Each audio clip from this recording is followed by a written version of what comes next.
Reports have been made that acid is rising in central London and now spread to large areas of the country over the past couple of years.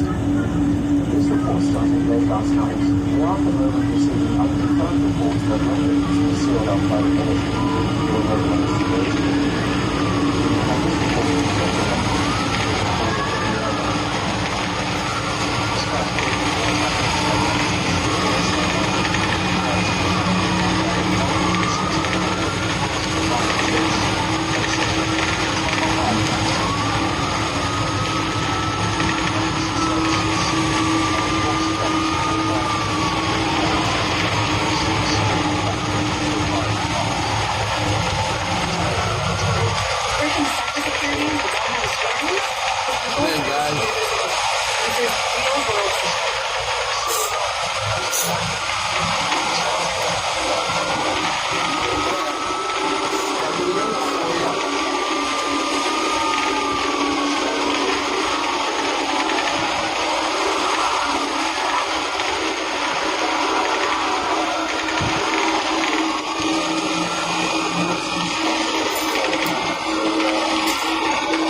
Shot all three animals. They're being sent for testing. So now we have two towns, two separate incidents, Millwood and Ashford. Both involve wildlife in the forest area. Both involve unusual adjustment and behavioral changes in animals. The health department is now that there could be a regional contamination event affecting wildlife across multiple towns. They're advising people in rural areas to avoid contact with any wild animals and report sightings immediately. I'm looking at a map here. Millwood and Ashford are on opposite sides of the Eastern Forest Reserve. That's about 30 square miles of protected forest. If there's something in that forest, something in the water or soil that's affecting animals, then we could be looking at a much larger problem than one clinic in one small town. It's 7-Eleven now. The sun's been up for about an hour. People are getting ready for work, taking kids to school, starting their normal Thursday routine. And somewhere out there in the forest, something is very wrong. Animals are sick. People are sick, and nobody seems to know exactly what's happening or how to stop it. Emily just got word that the elementary school in Millwood has canceled classes for today. Parents were notified by automated message about 20 minutes ago. The official reason is an ongoing public health investigation. That's good. That's the right move. Keep kids home, keep people inside until we understand what we're dealing with. We're going to take a short break, get some water, see if Emily can get anyone from the state health department. We'll be right back. This is we're back at 719, and I've got Dr. Sarah Chen from the State Health Department on the line. I'm going to patching her through now, but she's on another call. She'll be with us in just a moment. While we wait, let me tell you what else we're hearing. The hazmat team that was supposed to arrive at Millwood this afternoon has been bumped up to priority response. They're en route now, should arrive within the hour. The National Guard has been notified and is on standby. Nobody's using the word emergency yet officially, but the response suggests this is being taken very seriously at the state level. Dr. Chen isn't available yet. Emily's saying that she's in a briefing that's running long. We'll try to get her later. In the meantime, I want to talk about this old industrial site that keeps being mentioned. Emily did some digging in her archive. Back in 1974, there was a government contractor that operated a facility in the eastern forest area. They handled various materials for the nuclear industry. The facility was shut down in 1981 after some kind of regulatory violation. The site was supposedly cleaned up and sealed, but there were concerns at the time that the cleanup wasn't thorough. Local environmental groups raised objections. There were a few news stories about it in the early 80s. Then it fell off the radar. The land was fenced off and forgotten. If that site is leaking now, if you get away for contaminated material that's been seeping into the groundwater for years, decades even, then we could be looking at radiation exposure. But radiation doesn't cause animals to become aggressive and attack people. Radiation causes cancer, tissue damage, conflict. It doesn't cause behavioral changes like what's been reported. Medical talks about mutations. Radiation can cause genetic mutations and affect microorganisms. Bacteria, viruses, there's something in that soil or water that's been taken. If bacteria or some kind of pathogen has been altered by long-term radiation exposure, then maybe possibly we're looking at a new type of infection. Something that affects nervous weird shit out here. causes extreme aggressive shutdown. These fucking things are Speculating now. eating people I'm up. not a scientist. They die and they come back to life. Incomplete information. And they're But the pieces are biting victims. contamination. Sick animals, rapidly spreading infections that causes death and violent reanimation. It sounds like something from a movie, but it's happening right now 40 miles from where I'm sitting. It's 7:28. Emily's got a new report from Millwood. The situation at the clinic has deteriorated. The 9 people who were bitten by the initial 3 patients, the medical staff and family members, they started dying. One nurse died about 15 minutes ago. She reanimated in less than 5 minutes. She's now locked in a supply closet after attacking 2 police officers. Those officers were bitten, were being restrained, and monitored. This is spreading. Every person who gets bitten becomes suspected within hours. Every person who dies from the infection comes back violent. Everyone they attack becomes suspected for crime. It's exponential. The next on this is terrifying if it gets out of that clinic. The Millwood police chief has ordered a perimeter around the clinic. Nobody gets in there. The problem is that some family members left before the lockdown was fully enforced. They went home. If any of them were exposed, if any of them start showing symptoms, they could infect their own households before anyone realizes what's happening. I'm watching Emily's face as she reads these updates and she is scared. I don't blame her, I'm scared too. This morning I woke up thinking I talked about traffic and weather and maybe some local school board meetings. Now I'm reading about people dying in the packages center and I don't have any with you. The father from Hanford, who was attacked by the Foxes, was at County Memorial Hospital. Emily just got word that he developed a fever. He's being isolated. The hospital is taking the hospital, treating it as a potential infectious disease, but they still don't know what they're dealing with. They're drawing blood samples to the state lab, but results won't come back for hours at minimum, possibly days, depending on what kind of testing needs to be done. I need to understand something. The authorities are reacting to this, but they're reacting to something they don't understand. They're following protocols designed for known diseases, known threats. It's getting fit into existing protocols. So there's confusion, there's delay, there's bureaucracy getting in the way of rapid response. By the time everyone understands what this is, it might be too late to think. That sounds alarming. I know it does. But I'm looking at the timeline here. First animal attack yesterday evening around 7. First human death around midnight. First secondary infections around 1 in the morning. By dawn, we have multiple towns affected, multiple animal incidents, and clinics full of infected people that barely hold it together. That's less than 12 hours from initial contact. First crisis and location. What happens when it's not infected? It's 7:38 now. I'm going to give you some practical information. If you live in a near Millwood, stay inside, lock your doors. Do not let anyone in unless you can verify they're uninjured or healthy. If you see aggressive animals, do not approach and call authorities immediately. If you or someone you know was bitten by an animal or a person showing unusual aggression, seek medical attention immediately. But call ahead for the hospital to prepare for isolation protocols. I know this sounds extreme. I know it sounds like I'm overreacting. I hope I am. I genuinely hope that by this afternoon I'll be back on the air apologizing for causing unnecessary panic, explaining that everything's under control and I was just a strange isolated incident. But right now, based on what I'm seeing, I don't think that's how this is going to play out. Emily's holding up her phone. She's got a message from someone who got out before the lockdown. This person says the sound coming from the planes are screaming with my normal scream. Literal animal sound. The police have set up barriers that block the way in every direction. They're not letting anyone near the building. There are at least 20 infected people inside now, maybe more. The officers outside don't know what to do. They're waiting for safe support that's still 30 minutes away. I'm thinking about the people trapped in that tunnel, the ones who aren't infected yet. Medical staff, maybe some patients who were there for other reasons when we started. They're locked in a building with infected people who are violent and seemingly mindless. What are they supposed to do? Where are they supposed to go?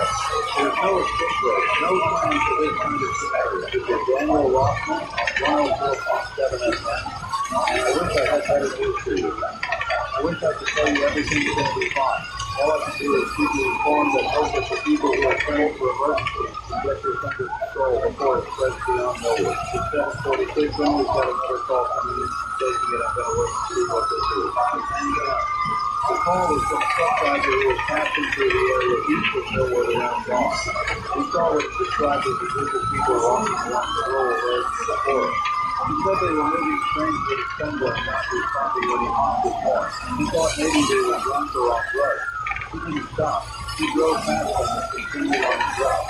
That was about an hour ago. He's calling now because he just heard the news about Millwood and was wondering if those people might have been related to whatever happened. And he was trying to get his location, trying to get more details about exactly where he saw these people, but he's already 100 miles away making a delivery. He's given us the approximate location. It's on Route 47, about 3 miles east of Millwood County, right near the forest. If those people were infected, if they're wandering around outside the human perimeter, then the containment has already failed. They could walk to other farms, other homes. They could spread this beyond Millwood before anyone realizes they're out there. I'm going to ask one of the Sergeant State Police to realize this information. Hold on. He's making the call now. I want you to talk, watching their face. They're having trouble getting through to someone who will take this seriously. Everyone's focused on the circumstances. Nobody's thinking about the possibility that infected people might already be outside the perimeter. This is the problem with unprecedented situations. Nobody has a playbook. Everyone's making efforts as well as mistakes, oversight, gaps, and coverage. A truck driver sees people on the road and doesn't think much of it. Why would he? By the time you realize that those people might be infected, they're gone. Disappeared into the countryside. It's 7:54 now. The hazmat team should be arriving in Millwood within the next 10 to 15 minutes. Maybe they'll have equipment, expertise, protocols that can help. Maybe they'll be able to secure the clinic and treat the infected and stop this from spreading. I want to believe that, but I keep coming back to the basic facts. This infection moves fast. It spreads through bites and scratching. It kills quickly and can reanimate violence. Those are the facts that we went to right now. When we finally got through to the state police dispatcher, we put down information about the people on Route 47. They're sending a patrol car to investigate, but something to do. Maybe they'll find those people, maybe they'll be able to help them before they hurt anyone else. I'm realizing I haven't eaten anything today except a cold coffee. My hands are shaking slightly. Adrenaline, probably. Or just the stress of trying to process all this information and relay it to you in a way that makes sense. I don't know if I'm doing a good job. I don't know if there's a good way to handle this kind of situation. The father of an athlete who was attacked by foxes whose condition has worsened is now fully symptomatic. His fever, aggression, incoherent speech. County Memorial Hospital has moved into an isolation unit. His family has been released from the hospital and told to self-quarantine at home. The hospital is on alert. If he dies, they're prepared to restrain him, but nobody really knows what prepared means in this context. Just using the word infected, I should clarify. We don't officially know that this is an infection. It could be exposure to a toxic substance, radiation with a unusual symptoms, some kind of environmental poison, but the way it's spreading from person to person through virus suggests infectious disease, blood transmission. That's consistent with bacterial or viral infection, not with radiation or chemical exposure. The scientists are going to figure this out eventually. They'll test the intake specifications, analyze the water, the soil, and the forest. They'll identify the pathogen and hopefully develop a treatment. But that takes time. Days, weeks, maybe months. What do we do in the meantime? The video's 3 morning rush should be picking up, but traffic is still up. I wonder how many people are listening right now. I wonder if anyone I know is here in bed that they're sitting there on the floors lying this out and try to explain what's happening now. If you are listening, if you're in Millwood, I want you to know that help is coming. The hazmat team is almost there. The National Guard is on standby. The state is taking this seriously. You're not alone. Emily's monitoring social media now. People in Millwood are posting about the situation.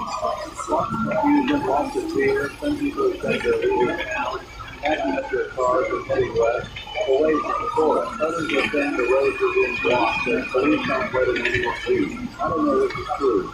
Maybe both. Maybe some roads are open and others aren't. Anything can be breaking down. That's what happens with a crisis. Information becomes practically contradictory. There's a folks who come on claiming to be inside the clinic. They're saying the infected people are breaking through doors, overwhelming the police, trying to contain them. They're saying there are bodies everywhere, both dead and undead. They're saying they're trapped in an upper floor office and they don't think they're going to make it out. I don't know if this post is real or if it's someone's idea of a sick joke. Emily's trying to verify it, but there's no way to be sure. If it's real, the percentage is being overrun. But the infected are going to get out. They're going to go into the streets of nowhere, and from there, who knows? How do you stop someone who's already dead? How do you fight people who feel no pain, who have no fear, who only want to attain life? I'm not a religious man, but I'm thinking about prayers right now. I'm thinking about all the ways humans have tried to make such a senseless tragedy throughout history. We tell stories, we perform rituals, we look for meaning. What's the meaning in this? Is it just random bad luck that an old nuclear site started leaking? Is it human negligence? Did someone tell you to properly seal that facility 40 years ago? Is it nature showing us that we can't just bury our toxic waste and forget about it? It takes 12 and I'm getting philosophical when I should be sitting the facts. Let me refocus. The hazmat team is in Norway. Emily just got confirmation. We're setting up a command post at the high school, which is about half a mile from the front. They're assessing the situation and preparing to move in. That's good. That's what we need. Professional emergency responders with proper equipment training. The state health department has issued an advisory for all counties in the region. Avoid wildlife report unusual animal behavior and seek immediate medical attention for the animal or being fighting. They're not calling it an outbreak yet. They're not using the word quarantine, but the advisory is unprecedented in scope and urgency. Local hospitals are being put on alert. Emily's hearing that emergency room is being updated and patients coming in with antibiotics in the coming 24 hours. Most of these are probably unrelated to the situation in Millwood with normal wildlife encounters that people are now worried about. One might be connected. Some might be people who were exposed to contaminated animals who don't know yet. The hospitals are testing everyone's patients. But they're also starting to feel overwhelmed by the sudden influx. I'm thinking about the resources. How many isolation units do we have in this region? How many beds? How many trained personnel? Well, this spreads beyond Millwood if we start seeing multiple operations multiple times. The healthcare system is going to be stretched thin very quickly. We don't have the infrastructure for it. Nobody does. These systems are designed for normal operations for state and surgery, not for exponential growth of the violent contagion. That's what this is, isn't it? A violent contagion. The infected don't just get sick and die, they come back and they spread it. Every victim becomes a vector. It's like a virus that turns people into its own transmission mechanism. Development in a horrible way. Effective. Emily's looking right. I need to find out about this. Maybe she's right. Maybe I'm scaring people unnecessarily. But I think people deserve to know what we might be facing. They want to be prepared for the worst and believe when it doesn't happen. And to be blindsided because nobody wanted to sound alarming. It's 8:21. The sun is fully up now. It's a beautiful morning outside the studio. Blue sky, birds singing. The world looks normal. But 40 miles away, people are dying. It's kind of wrong. The juxtaposition is dark. I keep looking out the window expecting to see something, the visible sign of the crisis, but there's nothing. This is just a normal Thursday in Alpha City. The hazmat team has made contact with the police perimeter around the center. They're being briefed on the situation. Emily's getting second-hand reports that the team is shocked by what they're hearing. They came prepared for a chemical spill or radiation leak, not for violent patients attacking people. They're reassessing their approach, calling for additional support. This is where bureaucracy comes together. The hazmat team isn't trained to handle violent individuals. That's law enforcement job. But law enforcement isn't trained to handle potentially infectious violent individuals. That requires medical expertise. But medical staff can't safely approach these people without security. So everyone's standing around trying to figure out who's responsible for what while inside that clinic people are dying. I don't mean to criticize the responders. They're doing their best in an impossible situation. But the system isn't designed for this. We have separate agencies with separate training and separate equipment, and they're all trying to force it in real time without a playbook. It's messy, it's slow. And every minute of delay is another minute for the inspection and prep. The National Guard has been activated, and they just got the word. They're mobilizing units to the Millwood area. ETA is about 2 hours. 2 hours. The Guard has people, equipment, the ability to establish a real perimeter and enforce a real point. But 2 hours is a long time when you're dealing with exponential spread. Let me do some math for you. Let's say there are 20 infected people in the clinic. Each one attacks and infects 2 people before being contained or destroyed. That's 40 infected. Each of those 40 infects 2 more. That takes 2 hours at that rate, assuming an infection cycle of about 30 minutes from life to death to reanimation. You could be looking at hundreds of infected, maybe thousands if they get out into the population. Those numbers are speculative. I don't know the actual infection rate or cycle time, but the principle stands. This grows fast as it stands immediately. And right now we don't have a people. It's 8:29. Emily's phone is ringing constantly now. She's fielding calls from worried residents from other news outlets asking for confirmation of rumors from officials who want to know what we're broadcasting. Everyone wants information. Nobody has complete information. We're all working with fragments trying to piece together a picture that keeps changing. There's a report of gunfire at Millwood, Mulberton shot. Could be police, could be citizens defending themselves. We don't know the specifics. The town's landline communication is still working, but cell service is spotty, probably overloaded from everyone trying to call out at once. People are scared. They call us family, call friends, trying to figure out what to do. Some are choosing to leave. Emily's carrying reports of people packing cars and driving out of Millwood despite police trying to establish sections. You can't really blame them. If you're sitting in your home hearing screams, gun fire, seeing neighbors run past your window, your instinct is to get out just as safely. But if any of those people are infected, if they're incubating the disease and don't know it yet, they're carrying it to the next house. This is how outbreaks spread. One person gets on a bus, gets in a car, gets on a plane. They still find maybe a slight fever they attribute to stress or lack of sleep. They travel, they interact with others. By the time symptoms appear, they've exposed dozens of people. And in this case, symptoms appear in hours, not days. The window for intervention is tiny. The CDC has been officially notified and is sending a team, but they're coming from Atlanta. Even with priority clearance that's hours away by plane and ground transport to Millwood. By the time they arrive, the situation will have evolved significantly. They'll be playing catch-up, trying to study something that's already been metastasized beyond the initial site. I'm trying to think about what the end game looks like here. Best case scenario, the National Guard arrives. Establishes a hard perimeter around Millwood. Nobody gets in or out. The infected are eliminated or contained. The town is quarantined for weeks, while medical teams figure out treatment options and ensure no one else is incubating the disease.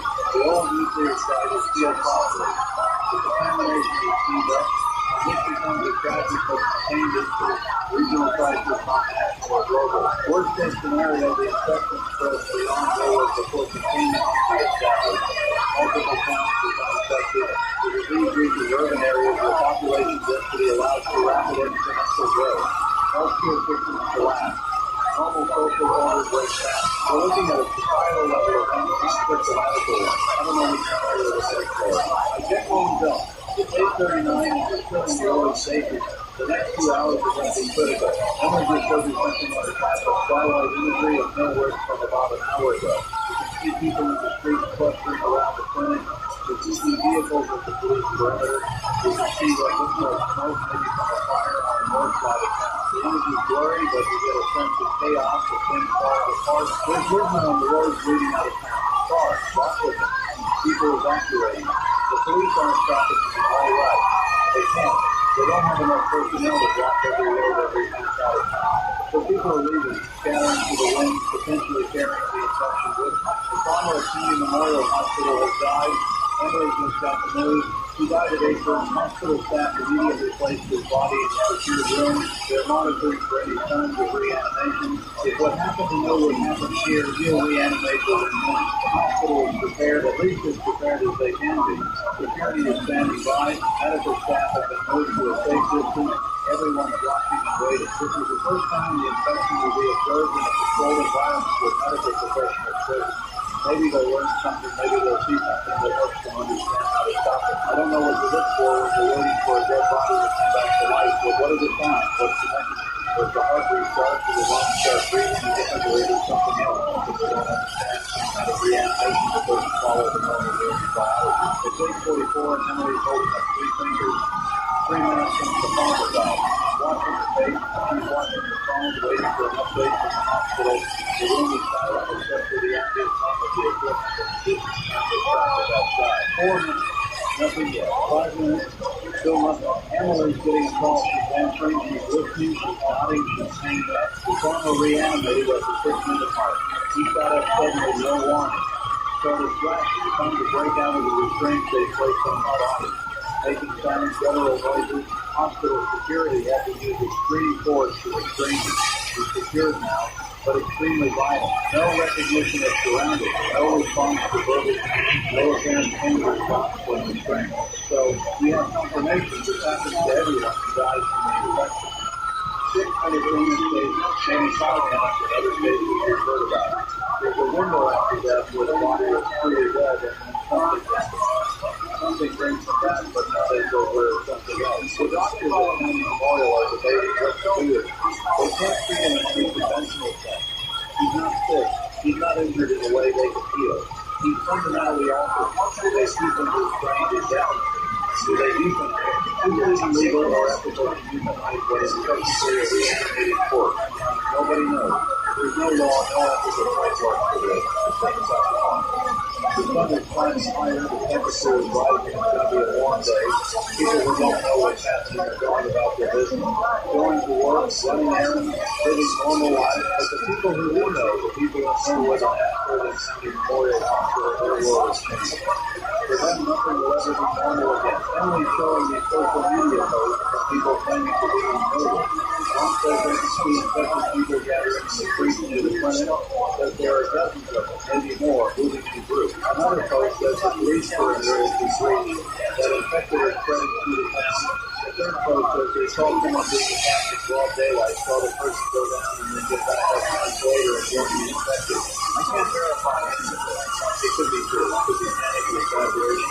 But if even half of it is true, no one is falling. The infection is spreading beyond the clinic, beyond any hope of immediate containment. The town is being overrun. The National Guard isn't there yet. They're still an hour out, maybe more depending on traffic and logistics. An hour is the eternity in the context of this outbreak. Now our bills could be completely lost. Everyone who's still human could be dead or bleeding or infected. I want to think about what we should tell people who are listening. Should I tell them to stay calm? That help is coming. Should I tell them to prepare for the work? Should I tell them to leave their homes and get as far away as possible? I don't know what the right answer is. I don't know what it's like to actually keep people safe. If you're listening in the Millwood area, here's what I think you should do. Get in your car right now. Take your family, take whatever supplies you can grab quickly, and drive away from the eastern forest region. Head west or south. Put as much distance as possible between you and Millwood. Don't stop until you're at least 50 miles away. Find a hotel, a friend's house, anywhere that's away from the outbreak zone. Monitor news and wait for official instructions. If you can't leave, if you're trapped or don't have transportation, barricade yourself inside. Lock all doors and windows. Move to an upper floor if possible. Gather weapons, anything you can use to defend yourself. Do not open the door for anyone unless you are absolutely certain they are infected. Wait for authorities to reach the best advice I can give. I hope it's wrong. I hope by this afternoon I'll be apologizing for causing the panic. But I'd rather you be over-prepared and understand than unprepared and dead. Normally I'd do a patient ID, read headline, maybe throw to a commercial, but nothing about this is normal. I'm going to keep broadcasting as long as I can, as long as there's information to share and people to share it with. Emily's got a new report. State police have set up roadblocks on major routes leading away from Elwood. They're screening people, checking for injuries, tracing temperatures. Anyone showing symptoms will be turned back to its place. It's not a perfect system, but in time maybe it'll slow the spread. Maybe it'll get the authorities trying to figure out a better response. The problem is that symptoms can take hours to develop. Someone could pass through a checkpoint, feeling fine, only to develop a fever and die 30 miles down the road. Then they reanimated their car or at a gas station or a restaurant. And the infection spreads to a new location and screens for something with a delayed onset. The best we can do is quarantine everyone in the affected area for the full incubation period, however long that is. We don't even know yet. Could be 6 hours, could be 12, could be 26. The CDC team is still in route. They should land at the regional airport in about 90 minutes, and it's a 40-minute drive to Millwood. When they arrive, they'll want to establish a field lab. Start testing samples, try to identify the pathogen. But that's science. Science takes time. We need solutions now. Not in 3 days, the lab results come back. I keep coming back to the nuclear waste site. That's the source that has to be reported. If we could come out and name that leak, prevent any more contamination to spread it, maybe we could stop new infections even if we can't help the people who are already infected. But I don't know how you can change nuclear waste leaks. That's not something you can just plug in concrete and hope for the best. It requires special equipment testing. It requires things we don't have. But 907, Emily fielding calls from people in surrounding towns asking what they should do. Should they evacuate? Should they prepare? What if the infection comes to their town? She's doing her best to get home and granting their advice. But the truth is we don't know. We don't know how far this is going to spread or how fast. We don't know if the authorities can contain it. We're all guessing. Making it up as we go. There's been a confirmed sighting of infected individuals on Route 47 road where the truck driver saw those people earlier. State police responded and found 3 individuals matching their descriptions. They attempted to detain them for medical evaluation. All 3 attacked the officers. The officers never shoot them. All 3 went down, but 2 reanimated and continued attacking. The officers had to shoot them multiple more times, targeting the head before they found them. So we know now that these things are hard to kill. They don't respond to body shots the way living people do. You have to destroy the brain, sever the nervous system at the brain stem. That forum is logically like real-world operating model. Law enforcement and military are going to have their desperate tactics. Shoot to kill isn't enough. You have to shoot to destroy. The officers who were attacked both will get they're being transported to County Memorial Hospital. They know what's going to happen to them. They want their attackers reanimate, want to keep moving even after fatal injury. They know they have hours before they die and come back with one of those things. Emily says the conversation was just actually heartbreaking. The officers asking about their families, asking someone to tell them their bodies are line of duty, asking to be prepared before they die so they don't hurt them. It's 9:15 and I'm in trouble giving my composure here. These are real people.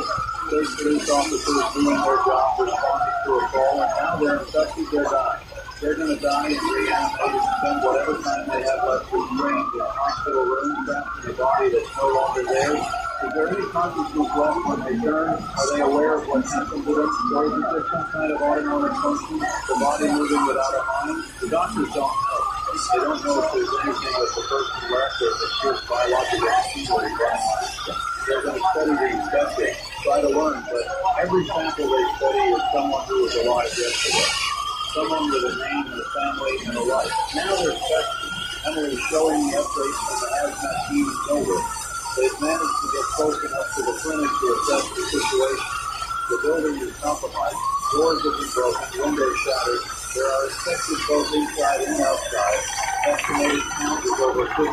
The team is pulling back saying they don't have the resources or training to handle this many hospital individuals. They're recommending that the National Guard take leave when they arrive. 50 infected in Millwood, plus the 3 on Route 47, plus the Farmer County Memorial, plus 2 state police officers who will turn within hours. That's 56 confirmed infected that we know about. How many more are there that we haven't found yet? How many people left Millwood before the infection was obvious, carrying the disease with them to other communities? I'm looking at the map again. Millwood is the epicenter. But will Within a 50-mile radius, there are 8 other towns, 3 small cities, and countless rural properties. If this spreads to those population centers, if it reaches a city of 50,000 or 100,000 people, the numbers become exponential in a way that's unstoppable. You can't quarantine the city. You can't screen everyone. You can't track every contact. It's 9:23. We're nearly 3 hours into the broadcast, and I feel like we've been doing this for days. The information keeps coming, keeps getting worse. Emily looks exhausted, and we've barely started. How long can we keep this up? How long until the infection reaches us here? We're 70 miles from nowhere. That's a 90-minute drive. If someone infected left there at dawn, they could theoretically be here by now. I don't want to scare you, but I want you to be aware. If you're listening in the metro area, you need to start thinking about what you do if the infection arrives here. If you have supplies, you have a plan, you know where you go if you needed to evacuate, not hypothetical questions anymore. This is real, and it's happening, and it's spreading. The state health department has issued a new advisory. All residents within a 100-mile radius of Millwood should avoid unnecessary travel, stock up on essential supplies, and prepare for possible evacuation from shelter-in-place orders. Schools in 5 counties are being closed, public gatherings are being canceled. It's not a full lockdown yet, but it's close. Grocery stores are about to see a run. People are going to panic buy food, water, medical supplies. If you need anything, go now before the shelves are empty. Get at least 2 weeks worth of food and water. Get batteries, flashlights, first aid supplies. Get anything you need to survive if utilities look down or if you couldn't leave your home for days. This is Daniel Walton on 104.7 FM, and I'm telling you to prepare. Better safe than sorry. Better to have supplies you don't need than to need supplies you don't have. It's 9:31. The National Guard convoy is about 30 minutes from Millwood.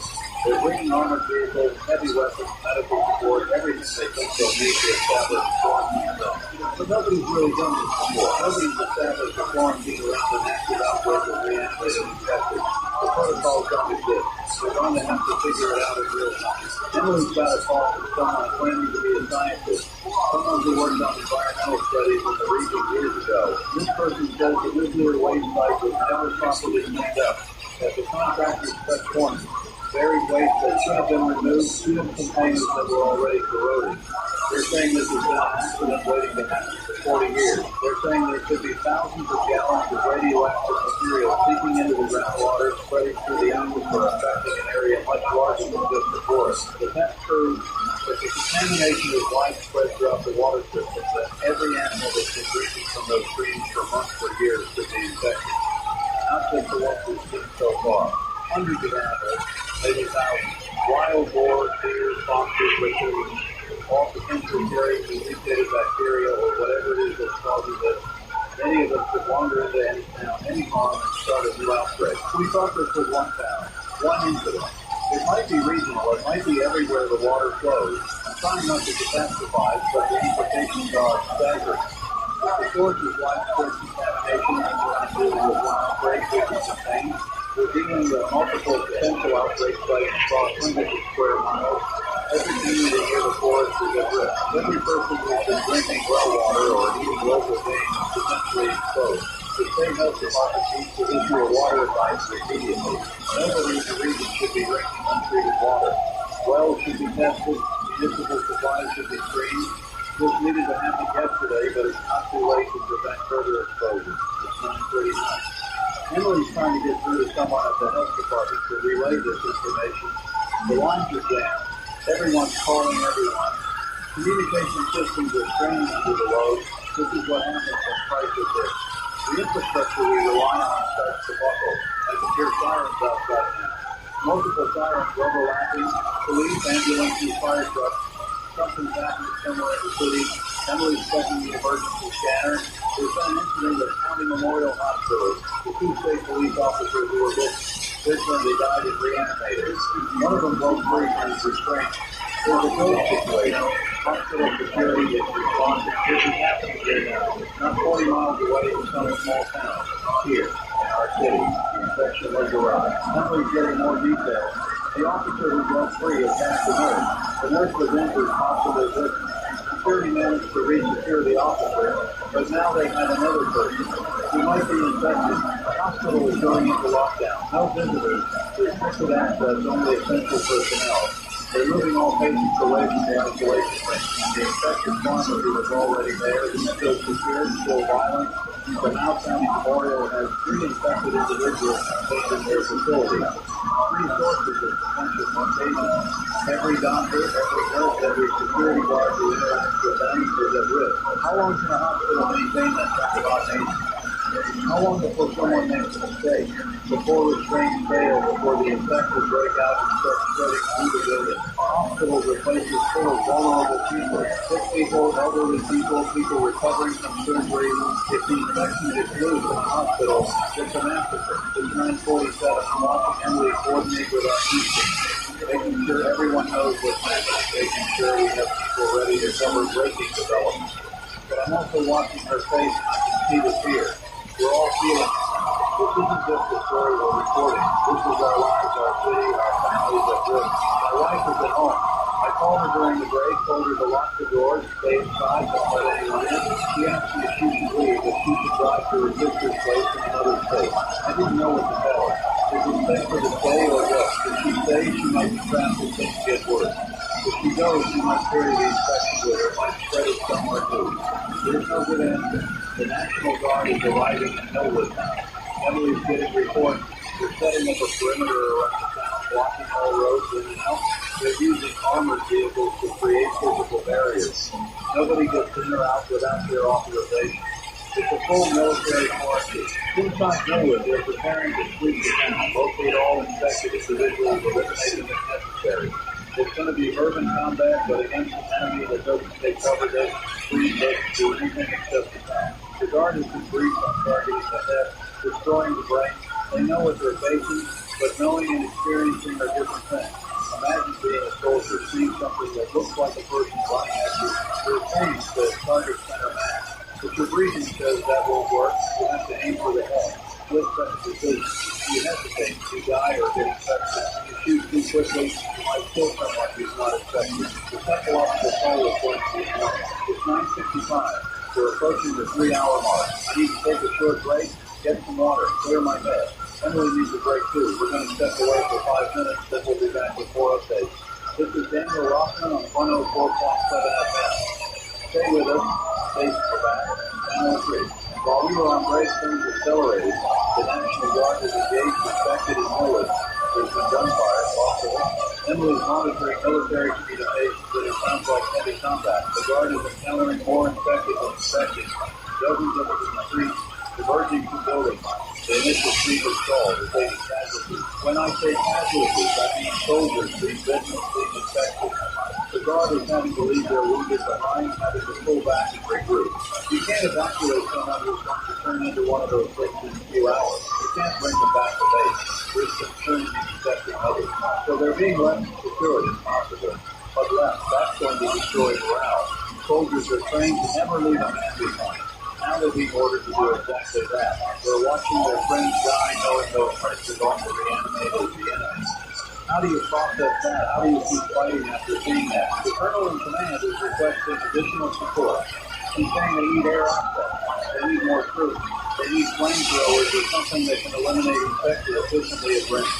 Shooting them one by one isn't working when there are dozens swarms at once. This is the first time military force is being used against these infected. It's not going well. The infected don't behave like human enemies. They don't take cover. They don't retreat when fired upon. They just keep coming until they're physically destroyed. It's difficult to fight, especially in an urban environment with buildings and obstacles. It's 10:11. The CDC team has landed at the regional airport. They're being briefed on the situation as it stands. They're going to establish a field lab at the Guard's command post once it's secure. But right now, nothing's secure. Millwood is chaos. The Guard is fighting for every block. Emily's got new information about the nuclear waste site. A team of environmental inspectors and nuclear safety experts has been dispatched to assess the facility. They're going to approach from the west, avoiding Millwood entirely. Their mission is to determine the extent of the contamination and recommend immediate containment measures.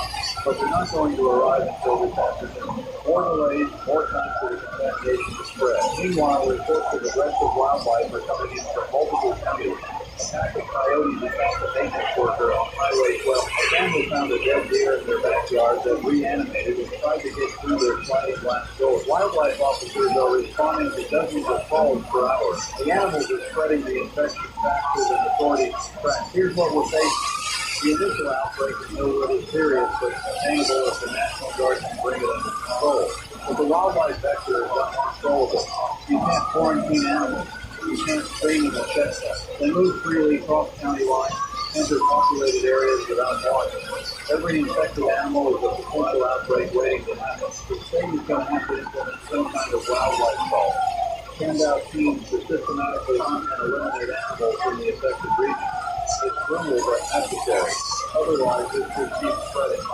But that requires coordination, resources, trained personnel. It requires time to organize. And every hour of delay is another hour for infected animals to spread. It's 10:19. I'm getting messages from listeners asking what they should do. I wish I had better answers. If you're in the immediate outbreak area, meaning within 20 miles of Millwood or the eastern forest, you should evacuate and do so safely. Head west or south away from the forest. If you can't evacuate, shelter in place, barricade your home, arm yourself. If you're outside the immediate area but still in the region within 100 miles, stay alert. Keep doors and windows locked. Avoid wildlife. Don't drink untreated water. Monitor news and official channels for updates. Be ready to evacuate on short notice. If you're far from the outbreak, more than 100 miles, you're probably safe for now. But start preparing just in case. Get supplies, make a plan. This could spread. It could come to your area. Better to be ready. I know this sounds extreme. I know it sounds like I'm advocating for panic. I'm not. I'm advocating for rational preparation. There's a difference between panicking and being prudent. Emily's showing me footage from Millwood. Someone with a phone captured video before they evacuated. It shows the main street, infected people walking aimlessly until they spot the person filming. Then they all turn and start running toward the camera. The video cuts off. I don't know if that person made it out or not. The infected move differently. They're not smooth like living people. They stumble, they lurch. But they're fast when they see prey, and they're relentless. The video shows them running into obstacles, falling down, getting back up, never stopping. It's disturbing to watch. These were people. Now there's something else. The National Guard has established a temporary headquarters at the Millwood High School. They've cleared the building, secured it, set up communications equipment. The CDC team is being routed there. The plan is to make the high school the base of operations for both the military response and the scientific investigation. But the Guard is still fighting to control the town. They've divided Millwood into sectors, trying to clear one sector at a time. It's slow going. Every building could have infected inside. Every house, every store, every garage, they're going door to door in some areas, using loudspeakers to tell survivors to make themselves known to come out peacefully. But survivors are scared to reveal themselves, scared it might be a trap or that the infected will hear them. 10:27, we've been broadcasting for nearly 4 hours. The initial incident was yesterday evening. That means we're about 15 hours into this crisis. In that time, we've gone from one animal attack to a full military operation to support the town. The speed of escalation is breathtaking. I'm just thinking about exponential growth. The early stages was manageable. 1 infected, 2 infected, 4 infected. The numbers are small, but exponential growth means the doubling continues. 8, 16, 32, 64. It's not long before the numbers become unmanageable. We saw this with disease models during the pandemic. Early intervention is everything. Wait too long and you can't catch up. Have we waited too long? Did the infection spread beyond containment before we even knew what we were dealing with? People who left Millwood yesterday evening overnight before the quarantine. How many of them were exposed? How many of them are incubating the disease right now, spreading it to other communities? Emily's got a report from Ashford, the town where the farmer was attacked. There's been another incident. A couple in their home found an infected person trying to break through their back door. They called police. By the time police arrived, the couple was dead and the infected person was gone. Police entered the house to investigate. Both bodies reanimated and attacked the officers. One officer was bitten before they managed to retreat and steal the house. So now Ashford has confirmed infection, not wildlife, not people from Millwood. Local residents who were attacked in turn. The infection is spreading to a second town. The Guard is going to have to split their forces, allocate resources to contain Ashford as well as Millwood. They don't have unlimited personnel or equipment. they're going to be stretched thin. The state governor is expected to make an announcement within the hour. Emily's hearing that he's going to declare a state of emergency for the affected counties, activate additional National Guard units, request federal assistance. Federal assistance means FEMA, maybe military support from outside the state. It means technology which is beyond local and state capacity to handle.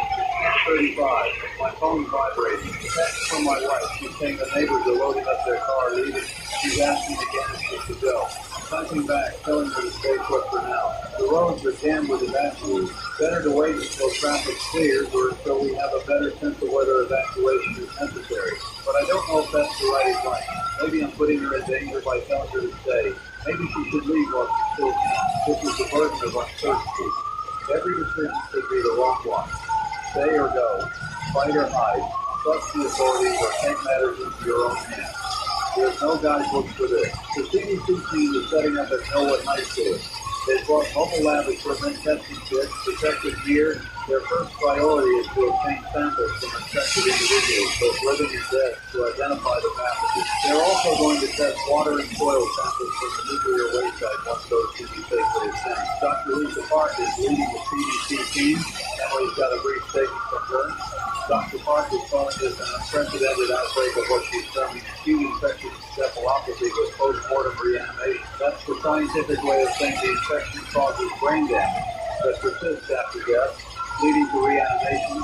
She's confirming it's transmissible through blood and saliva, consistent with viral or bacterial infection. She's estimating the incubation period at 4 to 8 hours based on observed cases. And she's confirming that reanimation occurs 5 to 10 minutes after death. So now we have official medical confirmation of what we've been observing. This is real. This is happening. The dead are coming back. Not metaphorically, not spiritually, but physically. Their bodies reanimate and attach to living. It sounds impossible, but it's documented, observed, confirmed by multiple independent sources. How is this possible? Dr. Park is theorizing that the mutated bacteria or virus affects the brainstem, the part of the brain that controls basic functions like breathing and heart rate. When the higher brain dies from the infection, the brainstem remains active, driving primitive behaviors. The body moves, but there's no consciousness, no personality, no humanity left. This instinct, the instinct to feed, the body to spread the infection. It's 10:45, the governor is about to speak. Emily's pulling up the live feed. Let me listen to this and I'll relay the key points.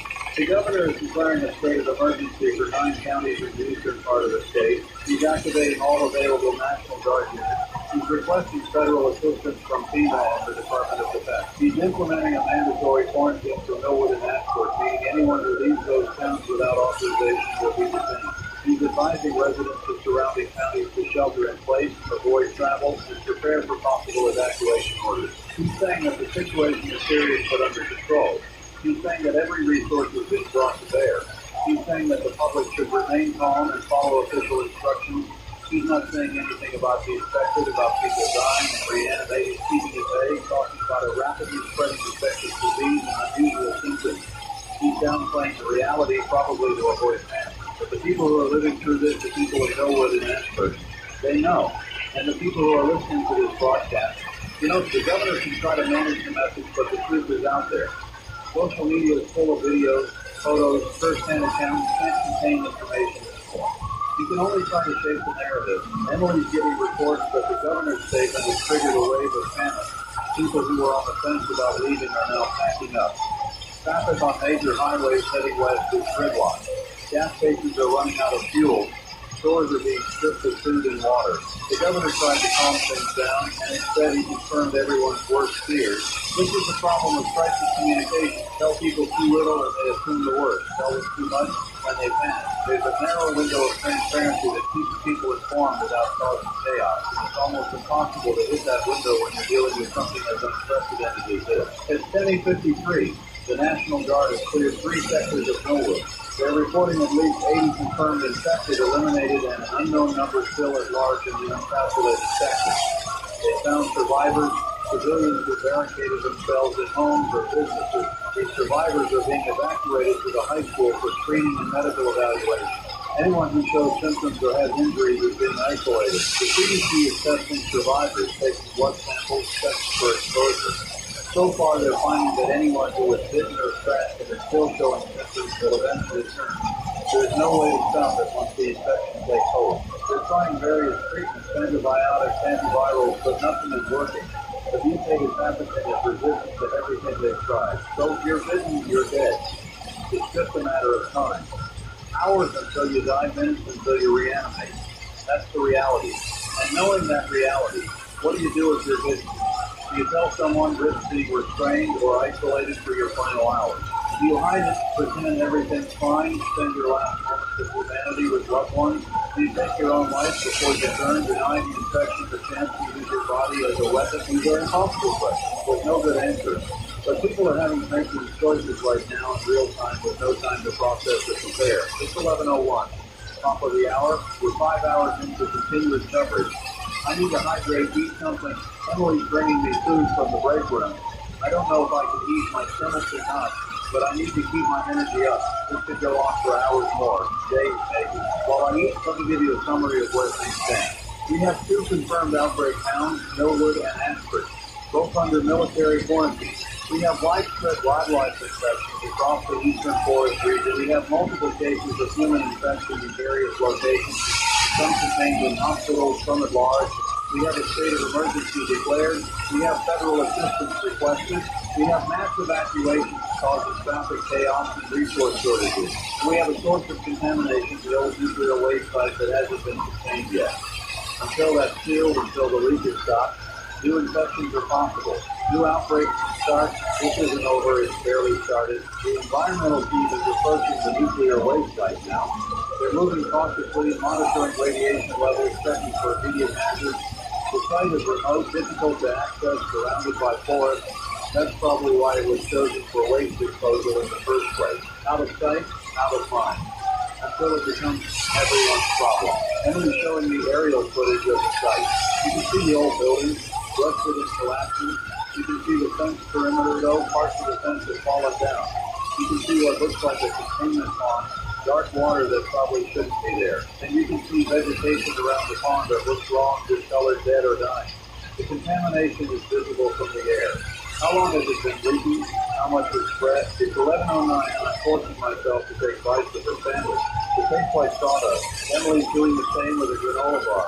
We're both running on adrenaline and caffeine. At some point we're going to crash, but not yet. Not while people need information. The environmental team has reached the site perimeter. They're detecting elevated radiation levels significantly above background. They're suiting up in protective gear before proceeding further. They're reporting visible damage to storage containers, signs of corrosion and failure. They're confirming that hazardous material has been released into the environment. One of the team members is a hydrologist, saying that contamination has definitely entered the groundwater. The site is on elevated terrain, meaning water flows downhill from here in multiple directions. Streams and creeks originating near the site feed into rivers that serve multiple counties. The scale of water contamination could be massive. If the water is contaminated across a wide area, then the animal infections make sense. Every animal that drinks from affected water sources is exposed. And if the bacteria or viruses have mutated in this radioactive environment for years, it's that time to become something dangerous, something that can infect and reanimate. CDC is going to want samples from the site. They need to identify exactly what's in that water, what organism has been mutated by the radiation. But getting samples safely is going to be challenging. The team on site isn't equipped for biological sampling. They're focused on radiation and chemical hazards.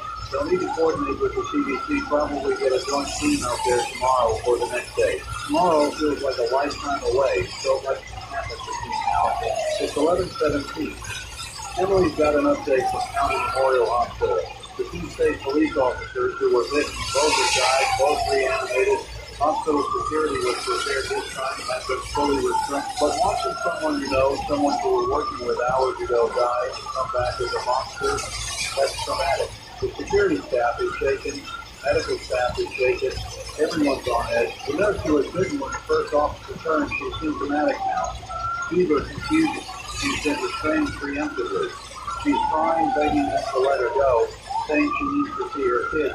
But they can't let her go. She's going to die in turn. If they release her, she becomes a threat. So she's going to die restrained, alone, knowing what's coming. I can't imagine anything more horrifying. The hospital administrator is considering evacuating all non-essential patients and staff. keeping only critical care in the isolation unit operational. They're worried about the containment failing, about infected breaking loose. It only takes one security failure, one restraint giving way, one moment of inattention, and the infection spreads through the hospital. Then you have infected patients, infected staff, infected visitors. The hospital becomes an outbreak site rather than a treatment facility. This is what terrifies me about this infection. The speed and the certainty of it. If you're bitten, you're infected. If you're infected, you die. If you die, you reanimate. There's no variables, no chance of survival, no hope for recovery. It's a death sentence that's also a life sentence or something else. And because it's so certain, people who are bitten lose all hope immediately. They know they're already dead. This kind of psychological trauma, facing your own death and transformation, it breaks people. Some go into denial, some become aggressive, dangerous even before they turn. Some simply shut down, go catatonic. The CDC and medical teams are having to deal with not just the physical infection, but the mental health crisis that comes with being infected. It's 11:25. The National Guard has completed the sweep of 5 sectors in Millwood. They've eliminated over 100 infected. They've rescued 47 survivors, and they've taken 12 casualties. Soldiers who were bitten during combat. Those soldiers are being isolated at the high school, restrained, waiting to die in turn. The Guard is having to treat their own people as infected hospitals. Morale is dropping. The Guard wasn't prepared for this psychologically. They trained for combat, for disaster response, for crowd control. They didn't train to fight reanimated civilians. They didn't train to shoot what looks like women and children and elderly people, because the infected don't discriminate. Old, young, male, female, they all talk. And they all have to be eliminated. The colonel in command is requesting psychological support for his troops. He's saying some of the soldiers are refusing orders, unable to shoot what appears to be civilians, even though they understand intellectually that these aren't people anymore. He's saying some soldiers are breaking down, crying, vomiting after engagement. He needs counselors, therapists, someone to help his people process what they're seeing and doing. But where do you find mental health support in the middle of a military operation in a quarantined outbreak zone? The state is trying to locate counselors willing to deploy to Millwood, but most mental health professionals are civilians, not trained for hazardous environments. This is another gap in our emergency response capabilities. We plan for physical injuries, for medical crises. We don't plan for mass psychological trauma among responders. It's 11:33. Emily's monitoring social media and she's seeing a disturbing trend. People are posting that they're not going to comply with quarantine orders. They're saying they have the right to leave to protect their families however they see fit. They're saying the government can't force them to stay in a dangerous area. Some of these people are arming themselves, forming groups, planning to force their way through checkpoints if necessary. They're organizing online, sharing plans, encouraging others to join them. This is how you get armed confrontations between civilians and military, how you get people shot at checkpoints, how you get the situation spiraling further out of control. The authorities need to get ahead of this. They need to communicate clearly why the quarantine is necessary, why trying to leave could spread the infection to safe areas. They need to offer support to people who are trapped. Let them know they haven't been forgotten. But the government is already overwhelmed, already struggling to coordinate the response. Adding civilian unrest to the mix is going to make everything harder. I want to speak directly to anyone listening who's in the quarantine zone. I understand you're scared. I understand you want to protect your family. But breaking quarantine puts everyone at risk. If you're exposed and you don't know it yet, you could carry the infection to communities that are still safe. You could be the reason someone else's family dies. Please trust that the authorities are doing everything they can. Stay where you are. Barricade yourself safely. Help is coming. Breaking out isn't going to save you. It's going to make things worse for everyone. I don't know if anyone's listening. I don't know if words matter at this point. But I have to try. It's 11:41. The CDC has completed initial analysis of blood samples from infected individuals. Dr. Park is releasing preliminary findings. The pathogen is bacterial, not viral. It's a strain of bacteria that's been heavily mutated by prolonged radiation exposure. The bacteria targets the nervous system, specifically the brainstem, causing massive inflammation and cell death in the higher brain while leaving primitive functions intact. The bacteria reproduces extremely rapidly in human blood, reaching critical infection levels within hours. Once the higher brain dies, the brainstem continues to function in a degraded state, driving basic motor function. Aggressive behavior. The reanimated body is essentially running on the most primitive parts of the nervous system, the parts that govern survival, instinct, and aggression. Dr. Park is saying this explains why the infected don't feel pain, don't avoid danger, don't show any higher cognitive function. Those parts of the brain are dead. Only the brainstem remains active, and the brainstem doesn't do complex thinking. It does simple things. Move, attack, feed. The bacteria is transmitted through blood and saliva, and feeding bites and scratches are the primary vectors. It cannot be transmitted through the air, through casual contact, or through touching contaminated surfaces. You have to have direct blood-to-blood contact. That's something. It means you can be near infected individuals without automatically getting infected as long as you don't get bitten. But Dr. Park is warning that the bacteria can survive outside the body for a limited time. Blood from infected individuals remains infectious for up to 6 hours. Surfaces contaminated with infected blood should be considered hazardous. Anyone cleaning up after an infected incident needs to wear protective gear and some strong disinfectant. It's 11:49. We're approaching the 6-hour mark for this broadcast. The situation continues to evolve. Millwood is still being cleared sector by sector. Ashford is being locked down by additional guard units as this arrives. The nuclear waste site is being, multiple counties are under state of emergency. And new infection cases are being reported steadily. The numbers are growing, but we don't have precise figures. The state is compiling data, but it's incomplete. We know of at least 150 eliminated infected in Millwood alone. We know of dozens more in various other locations. And we know those numbers are going to climb as the day goes on. We need to take another short break. 5 minutes. Emily needs to make some calls, coordinate with our station management, make sure we have the resources to keep broadcasting. We'll be right back. This is Daniel Rothman. We're back at 11:57. During the break, I checked my phone. Messages from family, from friends, asking if I'm safe, asking what they should do. I don't have time to respond to everyone individually. If you're someone I know and you're listening, I'm okay. The studio is secure. I'm going to keep broadcasting as long as I can. Follow the advice I'm giving on air. Stay safe. Emily's back with new information. The federal assistance has been approved. FEMA is deploying teams to the region. The Department of Defense is sending additional military units specialized teams trained in biohazard response. They should arrive by late afternoon, early evening. That's still hours away, but it's significant support when it comes. The challenge is coordination. The state resources, National Guard, local law enforcement, they're all operating under different command structures, different protocols. Adding federal agencies into the mix makes coordination even more complex. Everyone needs to be on the same page, working toward the same objectives. But in the chaos of an evolving crisis, that's difficult to achieve. There's a danger of friendly fire incidents, with different units not knowing where others are operating, of duplicated efforts or gaps in coverage. The military is trying to establish a unified command structure, but it takes time to get everyone integrated. Meanwhile, the infection doesn't wait for bureaucracy to sort itself out. It's 12:04 p.m. now. Noon. The sun is high. It's a bright, clear day. Outside this studio, people are going about their day. The parts of the state that haven't been affected yet, they're eating lunch, working, maybe not even aware of what's happening to the east. The outbreak hasn't reached everyone yet. For some people, life is still normal, but normal is shrinking. The affected area is expanding. More towns are reporting animal incidents, possible exposure cases. The containment zones are growing. Soon there won't be anyone in the state who isn't touched by this in some way. Emily's got new footage from Millwood. The National Guard is using heavy weapons now, machine guns mounted on vehicles to clear large groups of infected. It's brutal, efficient, necessary, but watching it is disturbing. These were people. The bodies falling under sustained fire were humans once. Now they're targets. I keep having to remind myself that these aren't people anymore. The person is dead. What's left is just biological matter animated by primitive nervous system function. There's nothing to save.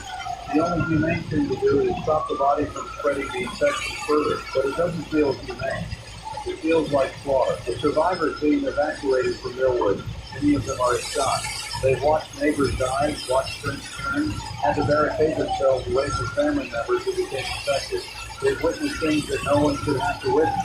They're traumatized in ways that will take years to process if they ever fully process it. The responders, the soldiers, the police, and medical staff, they're accumulating trauma too.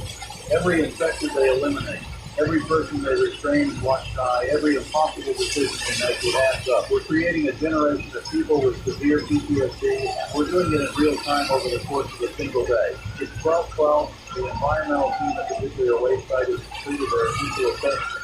They're confirming multiple breaches in containment vessels. They're detecting high levels of radiation in soil and water. They're recommending immediate large-scale remediation, which means bringing in specialized equipment, building temporary containment structures, treating contaminated soil and water. It's a massive undertaking that will take months at minimum, possibly years, but they can take some immediate steps. They can seal the most critical breaches, preventing further leaks. They can divert water flow away from the site, reducing contamination spread. They can fence off a larger perimeter, keeping people and animals away. These actions won't fix the problem, but they might slow the contamination while longer-term solutions are developed. The problem is that the site is in a remote location, difficult to access with heavy equipment. The forest roads aren't suitable for large trucks and machinery. They're going to have to improve the roads first before they can bring in what they need. More delays. I'm frustrated by how slow everything is. I understand that these are complex problems that require careful planning and coordination, but people are dying. Every hour of delay is more infections, more deaths, more reanimated infections spreading the disease.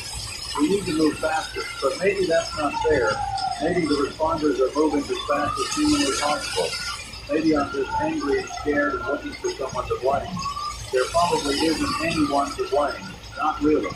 This is an accident. A convergence of old mistakes and bad luck. The waste was buried 40 years ago by people who are probably dead. The facility corroded naturally over time. Animals drank contaminated water through no one's fault. It just happened, except it didn't just happen.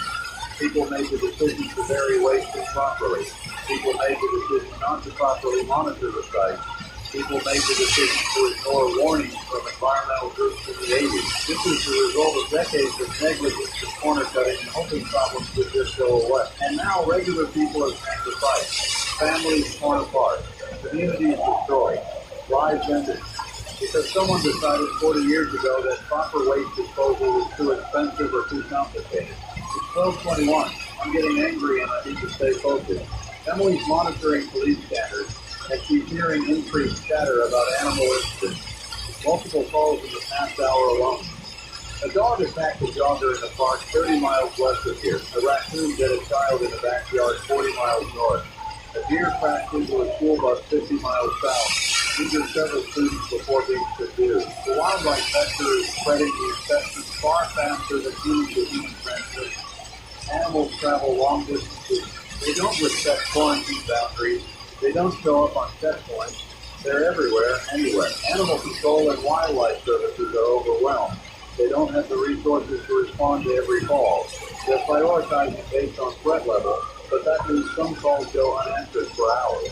And in those hours, infected animals can attack multiple people, create multiple new outbreaks. The state needs to authorize hunters, private citizens with weapons and training to eliminate suspicious wildlife on site. It needs to be legal and encouraged. Otherwise, the agency can't keep up with the volume of incidents. But that raises its own problems. Armed civilians hunting animals may be mistaking healthy animals for infected ones. Maybe accidentally shooting pets or livestock. Maybe shooting each other in the confusion. It could turn into chaos quickly. There are no good options.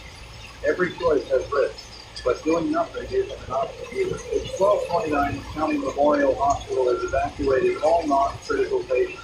They're down to just the isolation unit and essential staff. The hospital is essentially locked down, operating at minimal capacity. Other hospitals in the region are taking on the patient load, but they're starting to feel the strain. If this continues for days or weeks, the healthcare system is going to buckle. There are only so many beds, so many doctors and nurses, and if medical staff start getting infected, if hospitals have to close or reduce capacity because they can't maintain safety, people with normal medical emergencies are going to suffer. Heart attacks, strokes, accidents, all the regular reasons people need hospitals. Those people might not get the care they need because the system is overwhelmed by the outbreak. This is how a localized crisis becomes a systemic failure. The outbreak doesn't just hurt people who get infected. It hurts everyone who depends on the services and infrastructure that get disrupted by the outbreak response. Emily's showing the economic projections someone sent her. The state's economy is going to take a massive hit. Businesses closed, supply chains disrupted, workers unable to get to jobs, consumer spending dropping as people stockpile supplies. The region could see a recession, high unemployment, bankruptcies, and that's if the outbreak is contained relatively quickly. If it goes on for weeks or months, the economic damage could be catastrophic. Money seems trivial compared to widespread economic collapse. People can't afford food, pay rent, lose access to health care. Economic damage translates to human suffering in very direct ways. So the financial impact matters, even if it feels true to think about money while people are dying. It's 12:37. I'm realizing we're past the halfway point of a normal workday. People who went to work this morning expecting a regular Thursday are now hearing about a state of emergency. Seeing coworkers leave early, maybe being told their workplace is closed temporarily. Normal routines are disintegrating. My producer just checked in. He wants to know how long I'm planning to keep this broadcast going. I told him as long as necessary. He's worried about me, worried about Emily, worried about the folders he's taking. But what else can we do? People need information. We're one of the main sources right now. I can't just sign off and go home. Oh, where my wife is hopefully safe behind locked doors. I keep thinking about calling her again, but I don't want to tie up the line in case important calls come through. And what would I say anyway? The situation hasn't changed from an hour ago. Still dangerous, still evolving, still no clear end in sight. The National Guard has now cleared 7 of 10 sectors in Norwood. They're reporting a declining number of infected encounters in the cleared sectors, which suggests they're making real progress. But the final 3 sectors are the most heavily infected according to reports. The clinic is in one of those sectors. The Guard is saving the worst for last, building up their strength and coordination before tackling the densest concentrations of infection. It's 12:45 p.m. Emily's taking a call. She's listening intently. She's making notes. She's thanking whoever she's talking to and hanging up. That was someone from the CDC. They've made a significant discovery. The bacteria causing the infection is extremely sensitive to high heat. Temperatures above 150 degrees Fahrenheit kill the bacteria rapidly. That means fire, boiling water, anything that generates intense heat to neutralize the infection. This has immediate practical application. Bodies of infected individuals should be burned, not buried. Contaminated materials should be incinerated. Areas with high contamination should potentially be subjected to controlled burns. It's not a cure for living infected individuals, but it's a way to prevent further spread from dead bodies in contaminated environments. The military is going to love this information. Flamethrowers, incendiary grenades, controlled burns, these are tools they have, tools they can use effectively. And fire has a psychological impact too. It's final, it's absolute, it destroys completely. There's no ambiguity, no chance of infection surviving. But using fire in populated areas is risky. Structures can catch fire, burns can spread out of control, people can be in danger. It has to be done carefully, with proper precautions. Still, it's a tool that wasn't available before. Knowledge is power. It's 12:52. The State Health Department is issuing new guidelines based on the CDC findings. If you encounter an infected individual, use fire as safe as possible. If you must dispose of a body that might be infected, burn it.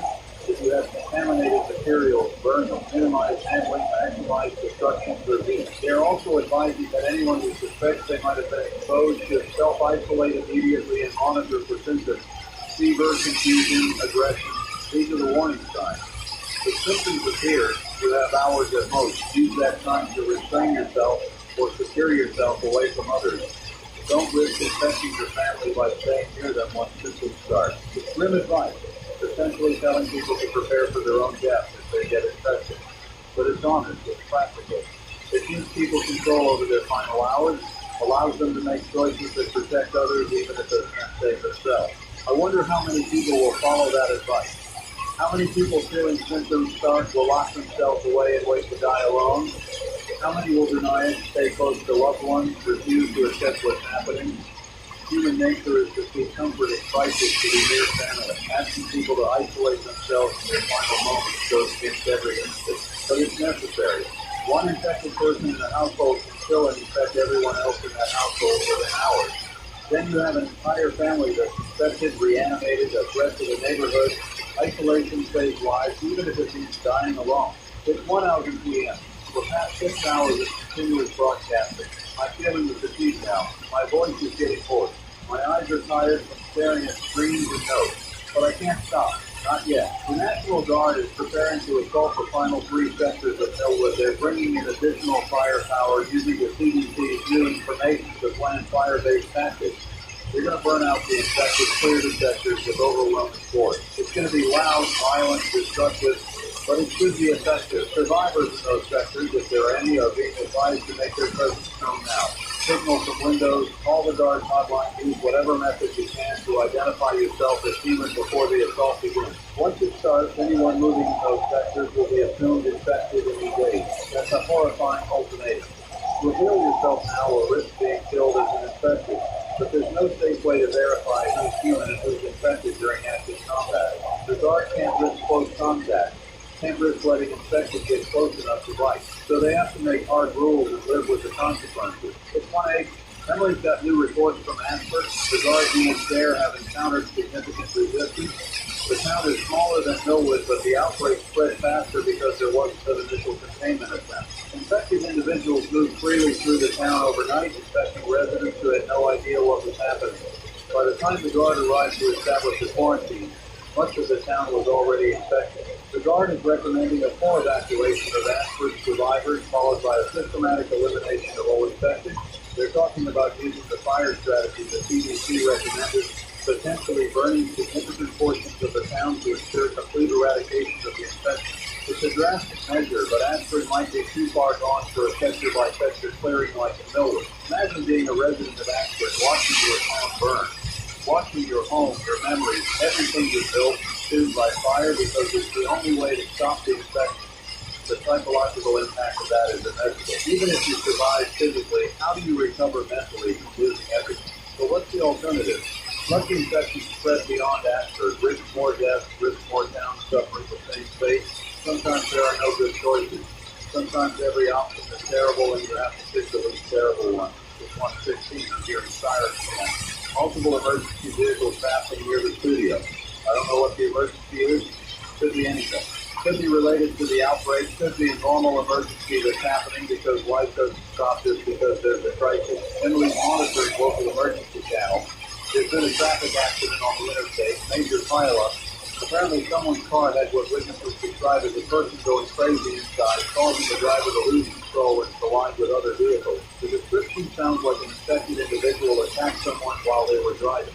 If that's true, it means the infection has reached the interstate, reached people who are evacuating or traveling through the region. A car accident on a busy highway can spread the infection to first responders, to other drivers who stop to help, to medical personnel at the hospital where victims are taken.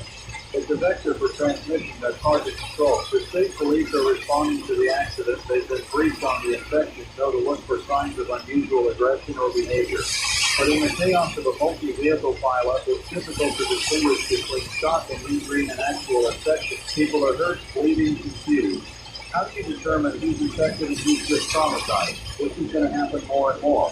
Infected people getting into cars, spreading the infection beyond the immediate outbreak zone. Infected people on buses, trains, any form of transportation. Each one is a potential outbreak in a new location. The state needs to shut down all transportation in and out of the affected region. Halt all traffic, ground all flights, stop all trains and buses. It's extreme but necessary to prevent the infection from spreading nationally or internationally. We need to treat this region like a sealed box. Nothing in, nothing out until the infection is eradicated. But implementing that level of lockdown requires federal authorities massive resources, coordination across multiple states. It's not something the state governor can do alone. It requires the president, requires federal emergency declarations, requires resources that aren't immediately available. And even if they implement a full travel ban, some people will already have left. Some infected individuals might already be in other states, in other regions, incubated with disease. We might be past the point where containment to one region is possible. It's 1:25. I don't want to think about national spread. I don't want to imagine this infection reaching major cities, spreading through airports, infecting thousands or millions. But I have to consider the possibility we all do it could be the beginning of something much larger than a regional outbreak. The CDC is coordinating with federal health agencies to implement stringent transportation hubs nationwide. Anyone traveling from the affected region will be screened for symptoms. Anyone with fever or unusual behavior will be detained and isolated. It's not perfect, but it's something. The problem is the incubation period. Someone can pass through screening feeling fine, develop symptoms hours later after they've reached their destination. By then, they've exposed everyone they encountered during travel. The only truly safe approach is to halt all travel entirely, but that's economically and logistically almost impossible to implement nationwide. Emily's showing me reports from other states. Several have issued travel advisories warning residents not to visit the affected region. Some are implementing voluntary quarantines for anyone who's been there recently. A few are going further, threatening mandatory quarantines or even refusing entry to travelers from affected areas. This is how it starts. States isolating from each other, treating each other as threats. The national unity fractures along state lines. Resources aren't shared. Information isn't shared. Everyone looks out for their own interests. It makes the crisis harder to manage and ensures that when the infection does spread to other states, each one will be starting from scratch, making the same mistakes we're making now. We need federal leadership. We need a coordinated national response.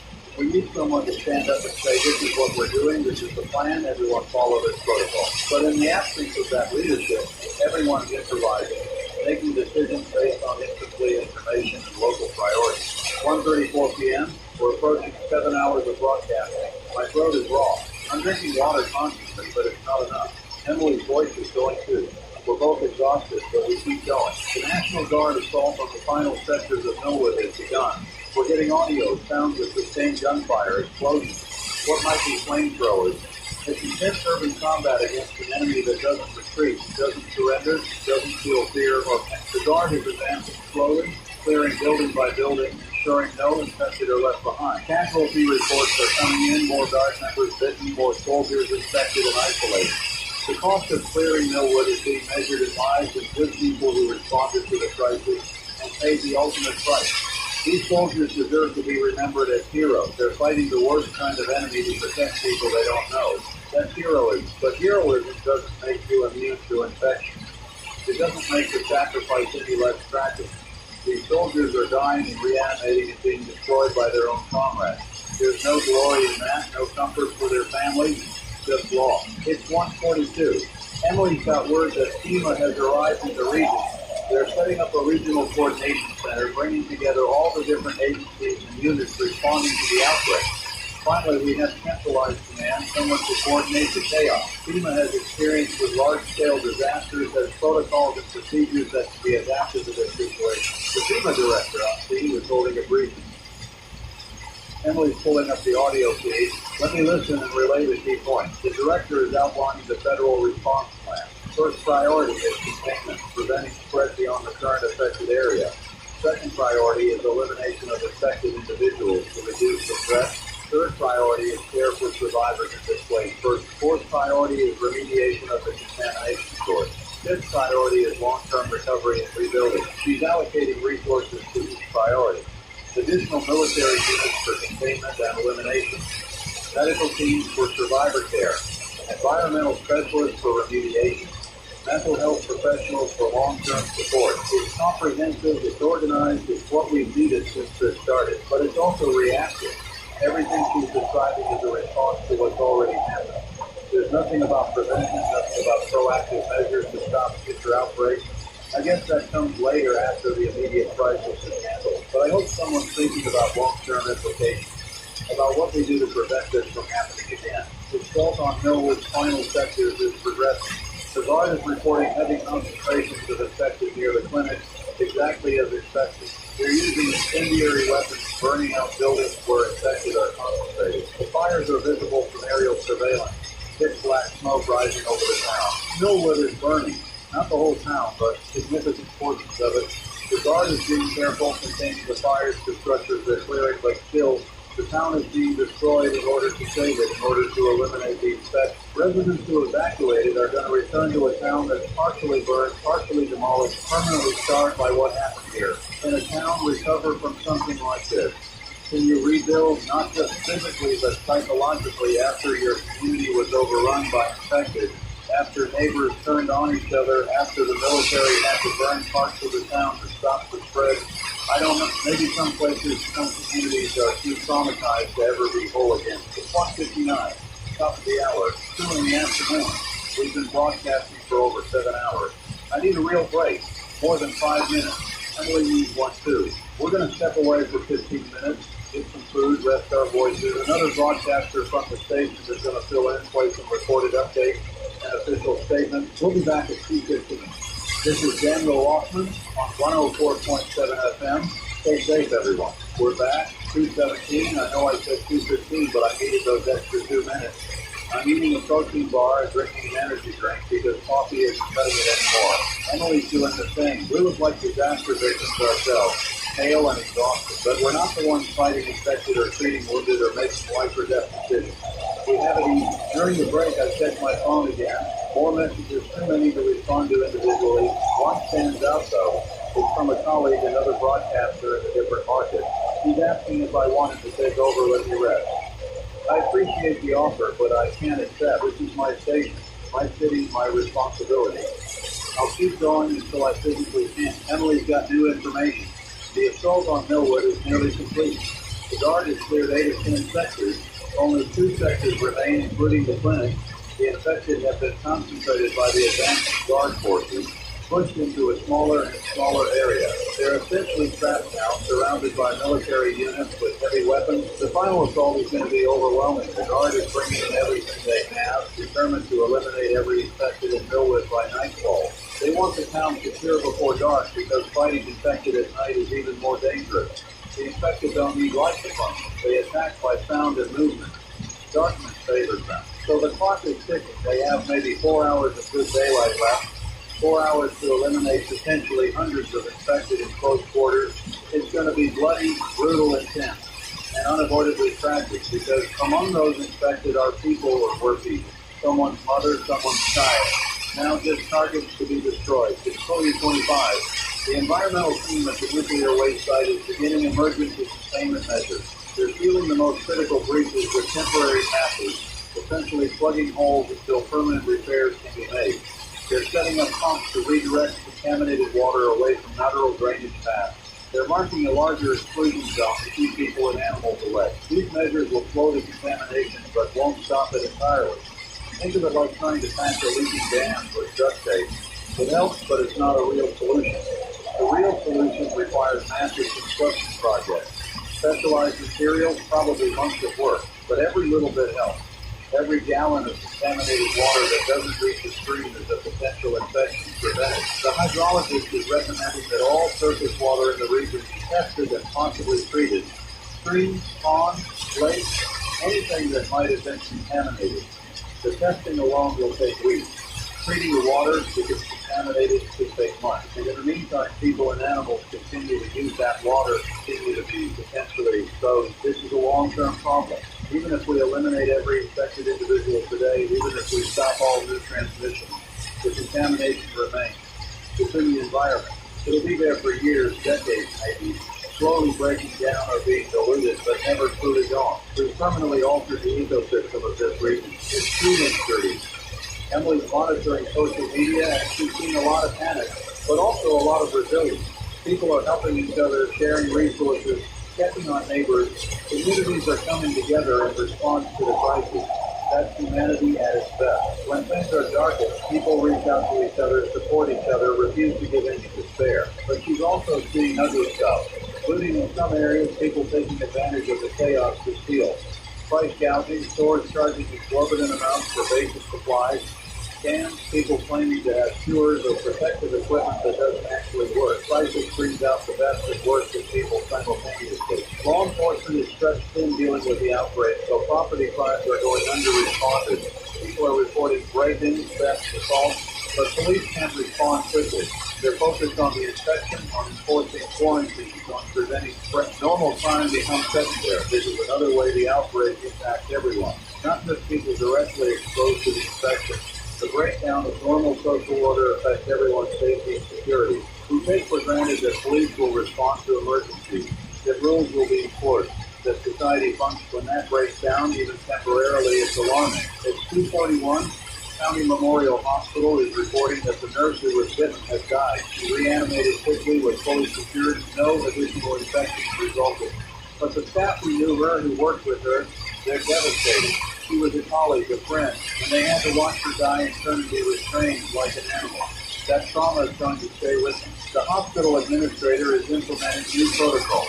Any staff member who's exposed in any way is immediately removed from duty and isolated. No exceptions.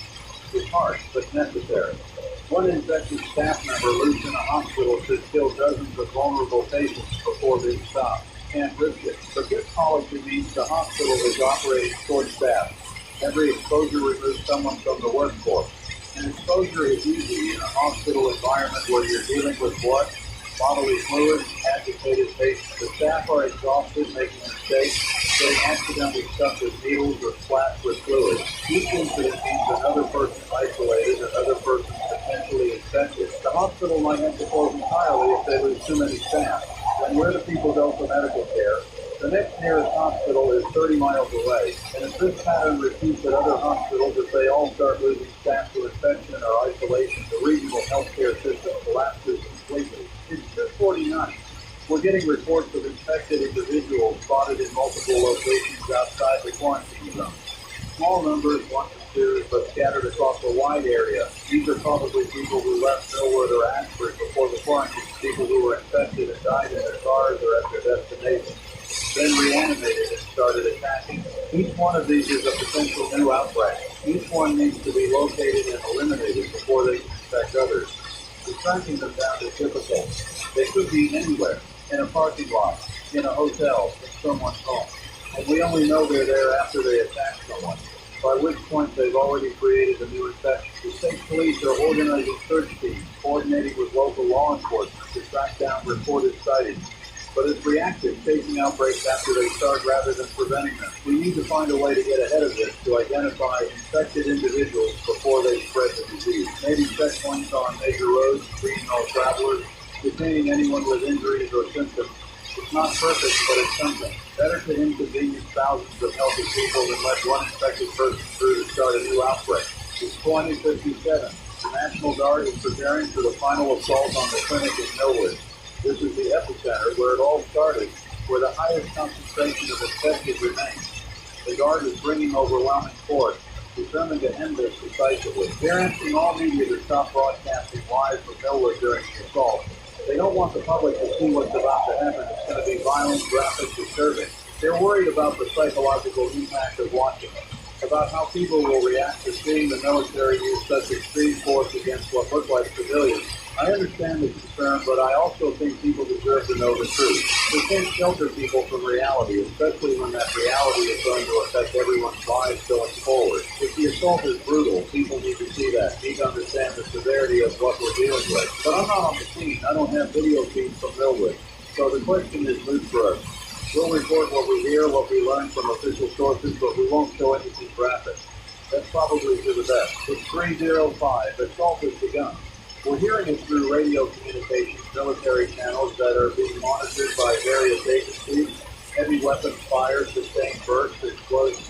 The Guard is pouring firepower into the clinic and the surrounding block. Emily's monitoring the military channel. The Guard commander is giving orders, directing units, calling for fire support. It sounds chaotic, but controlled, disciplined violence applied systematically. They're advancing building by building, clearing structures, burning out infected concentrates. The infected are swarming the Guard position. According to radio samples, there are hundreds of them, far more than anticipated.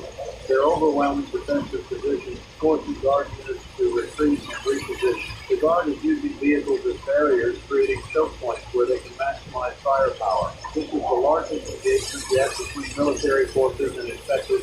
We're about to learn whether conventional military tactics work against reanimated infected. If the Guard succeeds, it proves the infection can be contained through force. If they struggle or fail, we need to rethink our entire response strategy. It's 3:13. The battle is ongoing. Casualties are mounting on both sides, so it feels wrong to call destroyed infected casualties. They're not soldiers. They're not combatants. They're victims who became weapons. But from a tactical perspective, their targets that need to be eliminated, and the Guard is suffering losses trying to do that. At least 20 Guard members have been victims in the past 30 minutes. 20 more soldiers infected, dying, reanimating. The isolation area at the high school is filling up with Guard members waiting to turn. These are people who were healthy and alive 2 hours ago. Now they're dying, spending their final moments restrained in a classroom, listening to their comrades fight while they wait for the end. The Guard commander is requesting additional support. He's saying his forces are at their limit, but they need fresh troops, more ammunition, more heavy weapons. FEMA is coordinating the response, trying to bring in reinforcements from neighboring states, but it takes time to mobilize and deploy. Emily's got a message from the CDC. They've completed more detailed analysis of the infection. The bacteria reproduces so rapidly that it reaches critical mass in the bloodstream within 3 to 4 hours of exposure. Once it reaches critical mass, it begins attacking neural tissue aggressively. The victim experiences fever, confusion, aggression as the brain is destroyed from the inside.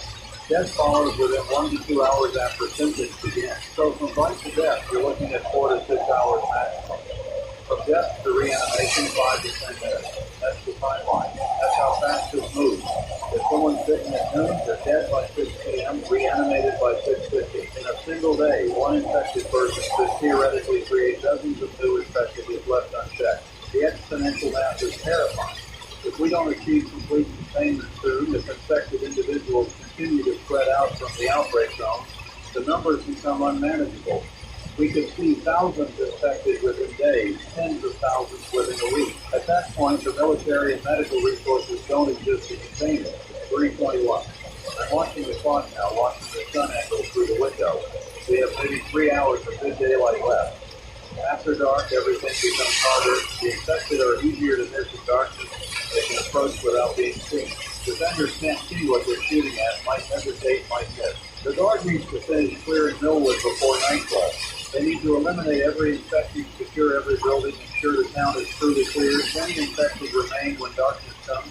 They could slip away, hide, survive until the Guard leaves, and start the infection spreading again. This is a fight against time. As much as a fight against the infected, every minute counts.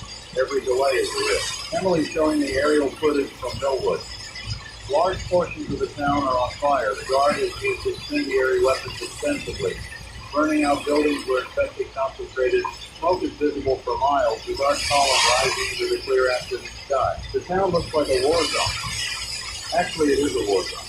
This is urban warfare, as brutal as any combat in history. The civilian population that evacuated, they're watching this footage too. They're seeing their homes burned, their town destroyed. How do you process that? How do you accept that your entire life, everything you built is being consumed by fire because it's the only way to stop the infection? Will they even be allowed to return?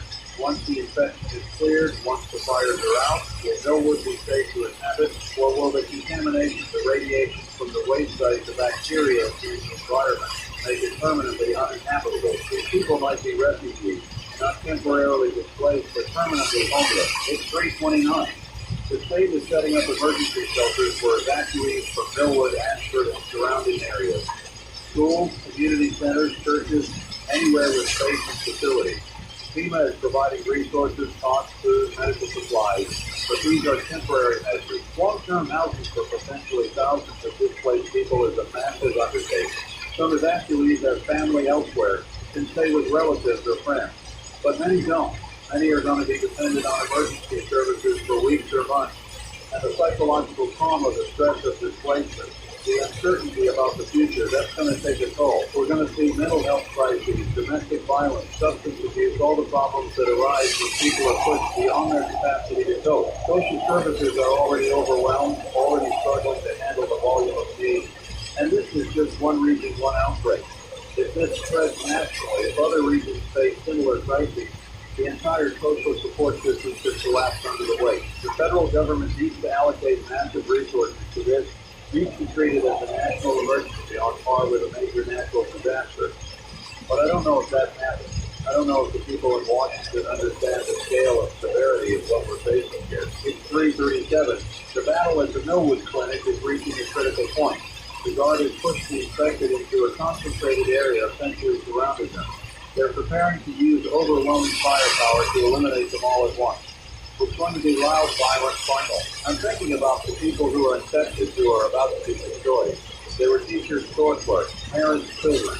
They had lives, had dreams, had people who loved them.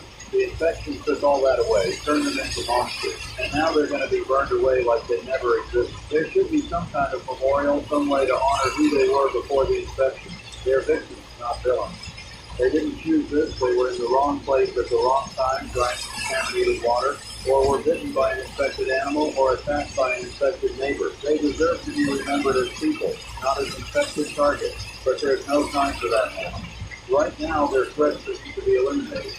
The morning comes later if we survive to do it. It's 3:45. Emily is getting reports that the Guard is advancing using armored vehicles as mobile cover, pouring fire into the concentrated infected. The town must be deafened. The violence must be overwhelming. But it's working. The infected are being destroyed systematically, efficiently, brutally. Within the next hour, Millwood should be secure. The town will be burned and bloody, but it will be clear of infected. That's the first major victory in this crisis. It proves the infection can be stopped and be contained through determined military action. It gives us hope that other outbreaks can be handled similarly, but at what cost? Dozens of Guard members infected and dying, a town partially destroyed, hundreds of civilians dead. The economic and psychological damage is immeasurable. This is victory, but it doesn't feel victorious. It feels like survival, barely a terrible cost. The FEMA director is preparing a statement. Emily's pulling up the feed. Let me listen and relay the important part. She's announcing that Millwood is expected to be fully secured within the next 2 hours. She's confirming that Ashford will be evacuated completely and then systematically cleared using fire-based tactics. She's announcing expanded quarantine zones around both towns, nobody in or out for at least 72 hours, while they ensure no infected remain. She's addressing the wildlife vector. Teams are being deployed to hunt and eliminate infected animals throughout the region. Residents are advised to stay indoors at dawn and dusk when animals are most active. Any aggressive or unusual animal behavior should be reported immediately. She's announcing that all water sources in the affected region should be considered potentially contaminated. Do not drink untreated water. Boil all water for at least 10 minutes before drinking. Bottled water is being distributed to areas without safe municipal supply. She's confirming that the nuclear waste site is being sealed and contained. With long-term remediation to follow, she's acknowledging that the site has been leaking for an unknown period, possibly years, and that the contamination has spread through groundwater and surface water across a wide area. She's saying that the state and federal government are committed to supporting affected communities, providing resources for recovery and rebuilding. She's saying this is a national emergency and will be treated as such with the full weight of federal resources behind it. It's a good statement, clear, comprehensive, honest about the challenges, but I wonder if she understands that we might be past the point of containment. The infected individuals we left before the quarantine, the animals that spread the contamination, they're out there, creating new outbreaks. This isn't over. It might just be beginning. It's 3:54. We're approaching the 4-hour mark since we came back from the longer break. 8 hours total of broadcasting with this brief interruption. I'm running on fumes and adrenaline. Emily's in worse shape than me. She looks like she's about to collapse, but we keep going. The Guard is reporting that organized resistance in Millwood has ended. The concentrated infected at the clinic has been eliminated. Now they're doing building-to-building searches looking for any remaining infected that might be hiding or isolated. This phase is slower, more methodical, but necessary. Can't leave any infected behind. They're also collecting bodies, both of infected and of victims who died but didn't reanimate because they weren't infected. The bodies are being burned in a designated area on the outskirts of town. The smoke from that burn is adding to the smoke from the building fire. The whole area must smell of death and burning. The psychological impact on the Guard members doing this work is going to be severe. You can't do what they're doing, see what they're seeing, participate in what amounts to mass destruction of human bodies, come away unscathed psychologically. These soldiers are going to need years of therapy, support, understanding. Some of them will never be the same. It's 4:02. The sun is getting lower. We have maybe 2.5 hours of daylight left. The Guard is racing to finish the Millwood clearing before dark. They're ahead of schedule, which is good. They might actually finish with time to spare. Emily's got new reports of infected sightings. One on Highway 89, about 60 miles west of here. One in a small town called Riverside, 70 miles north. One in a rural area, 50 miles south. These are scattered, isolated incidents so far, but they confirm that infected individuals made it out of the initial outbreak zone before quarantine was established. Each of these sightings is being responded to by local law enforcement with support from state resources. The protocol now is to isolate the infected, eliminate the needed headshots required, secure the area, and test anyone who came into contact with them. It's a standardized response that's being implemented region-wide, but I worry about the sightings we don't know about. The infected individuals who haven't been spotted yet, who are in remote areas or moving through regions without much population. They're out there, wandering, maybe attacking people who won't be found today. Each one is a time bomb waiting to create a new outbreak. The state needs to implement a public alert system. If an infected individual is spotted in an area, everyone in that area gets an immediate alert on their phone, like an Amber Alert, but for infected sightings. Give people the information they need to stay safe, to avoid the area, to be on the lookout. It's 4:11. My phone's vibrating again. Another text from my wife. She's hearing gunshots in the distance several blocks away. She's scared, asking if she should hide, to breathe, if she's safe. I'm texting back, telling her to stay away from windows, lock herself in an interior room, call 911 if she sees anything unusual. But I don't know if she's safe. I don't know if any of us are safe anymore. I want to leave, want to go home and be with her, but I can't. People are depending on this broadcast for information. I can't abandon them, can't leave them in the dark. So I stay here doing my job, hoping my wife stays safe, hoping I'll see her again. Emily's checking what the gunshots are about. Police scanner shows officers responding to a report of an aggressive individual attacking people in a residential area.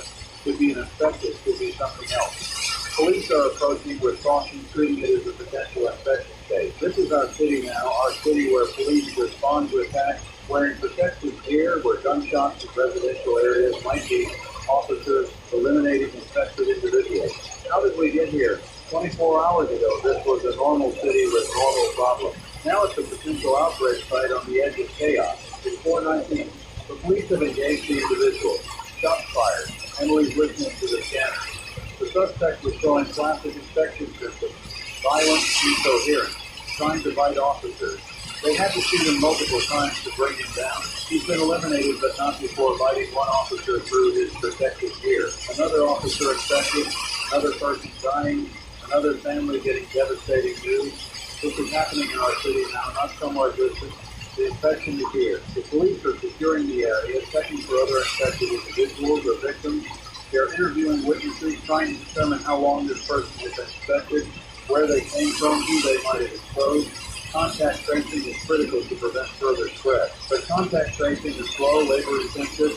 Public health departments are overwhelmed, can't keep up with the volume of cases. People who were exposed might not be identified until after they've developed symptoms and infected others. The system is straining, starting to fail under the load. It's 4:27. FEMA is announcing the deployment of additional military units to the region. 3 more National Guard battalions, plus regular Army units with specialized training. They'll arrive over the next 12 to 24 hours. That's significant reinforcement. Hundreds of additional trained personnel with heavy weapons and equipment. The military is also establishing a unified command structure, bringing together all the different units under one command. General Marcus Stone is taking overall command of military operations in the region. He's experienced in disaster response, led operations during previous national emergencies. Having him in charge should improve coordination and decision-making. But even with reinforcements, even with unified command, the military is facing a unique challenge. This isn't a conventional enemy. You can't negotiate with the infected, can't demoralize them, can't make them retreat. They attack until they're destroyed. Fighting them is attrition warfare at its most brutal. You eliminate them one by one until they're all gone. And for every infected you eliminate, you risk your soldiers getting bitten, getting infected, becoming the enemy themselves. The psychological toll of fighting an enemy that literally turns your comrades against you is something military training doesn't really prepare you for. It's 4:35. The CDC is releasing updated infection statistics. They're confirming 217 eliminated infected in Millwood, 43 in Ashford, 16 in scattered locations across the region. That's 276 confirmed infected eliminated. They're estimating at least another 100 to 200 infected that haven't been located yet based on the number of missing persons reports and unconfirmed sightings. So we're looking at potentially 500 total infected, maybe more, and each of those infected probably exposed several other people before being eliminated. Not all exposures result in infection, but some do. The CDC is estimating that for every confirmed infected, there might be 2 to 3 additional people incubating the disease right now. If that ratio holds, we could see another 1,000 infections develop over the next few days. And if those aren't identified and contained quickly, each of them infects 2 to 3 more. The exponential growth continues unless we achieve complete containment. The CDC is recommending aggressive contact tracing, mandatory isolation of anyone who was exposed, and preemptive restraint of anyone showing early symptoms. It's invasive, it's harsh, but it's necessary to break the transmission chain. It's 4:43. Emily's showing me something disturbing.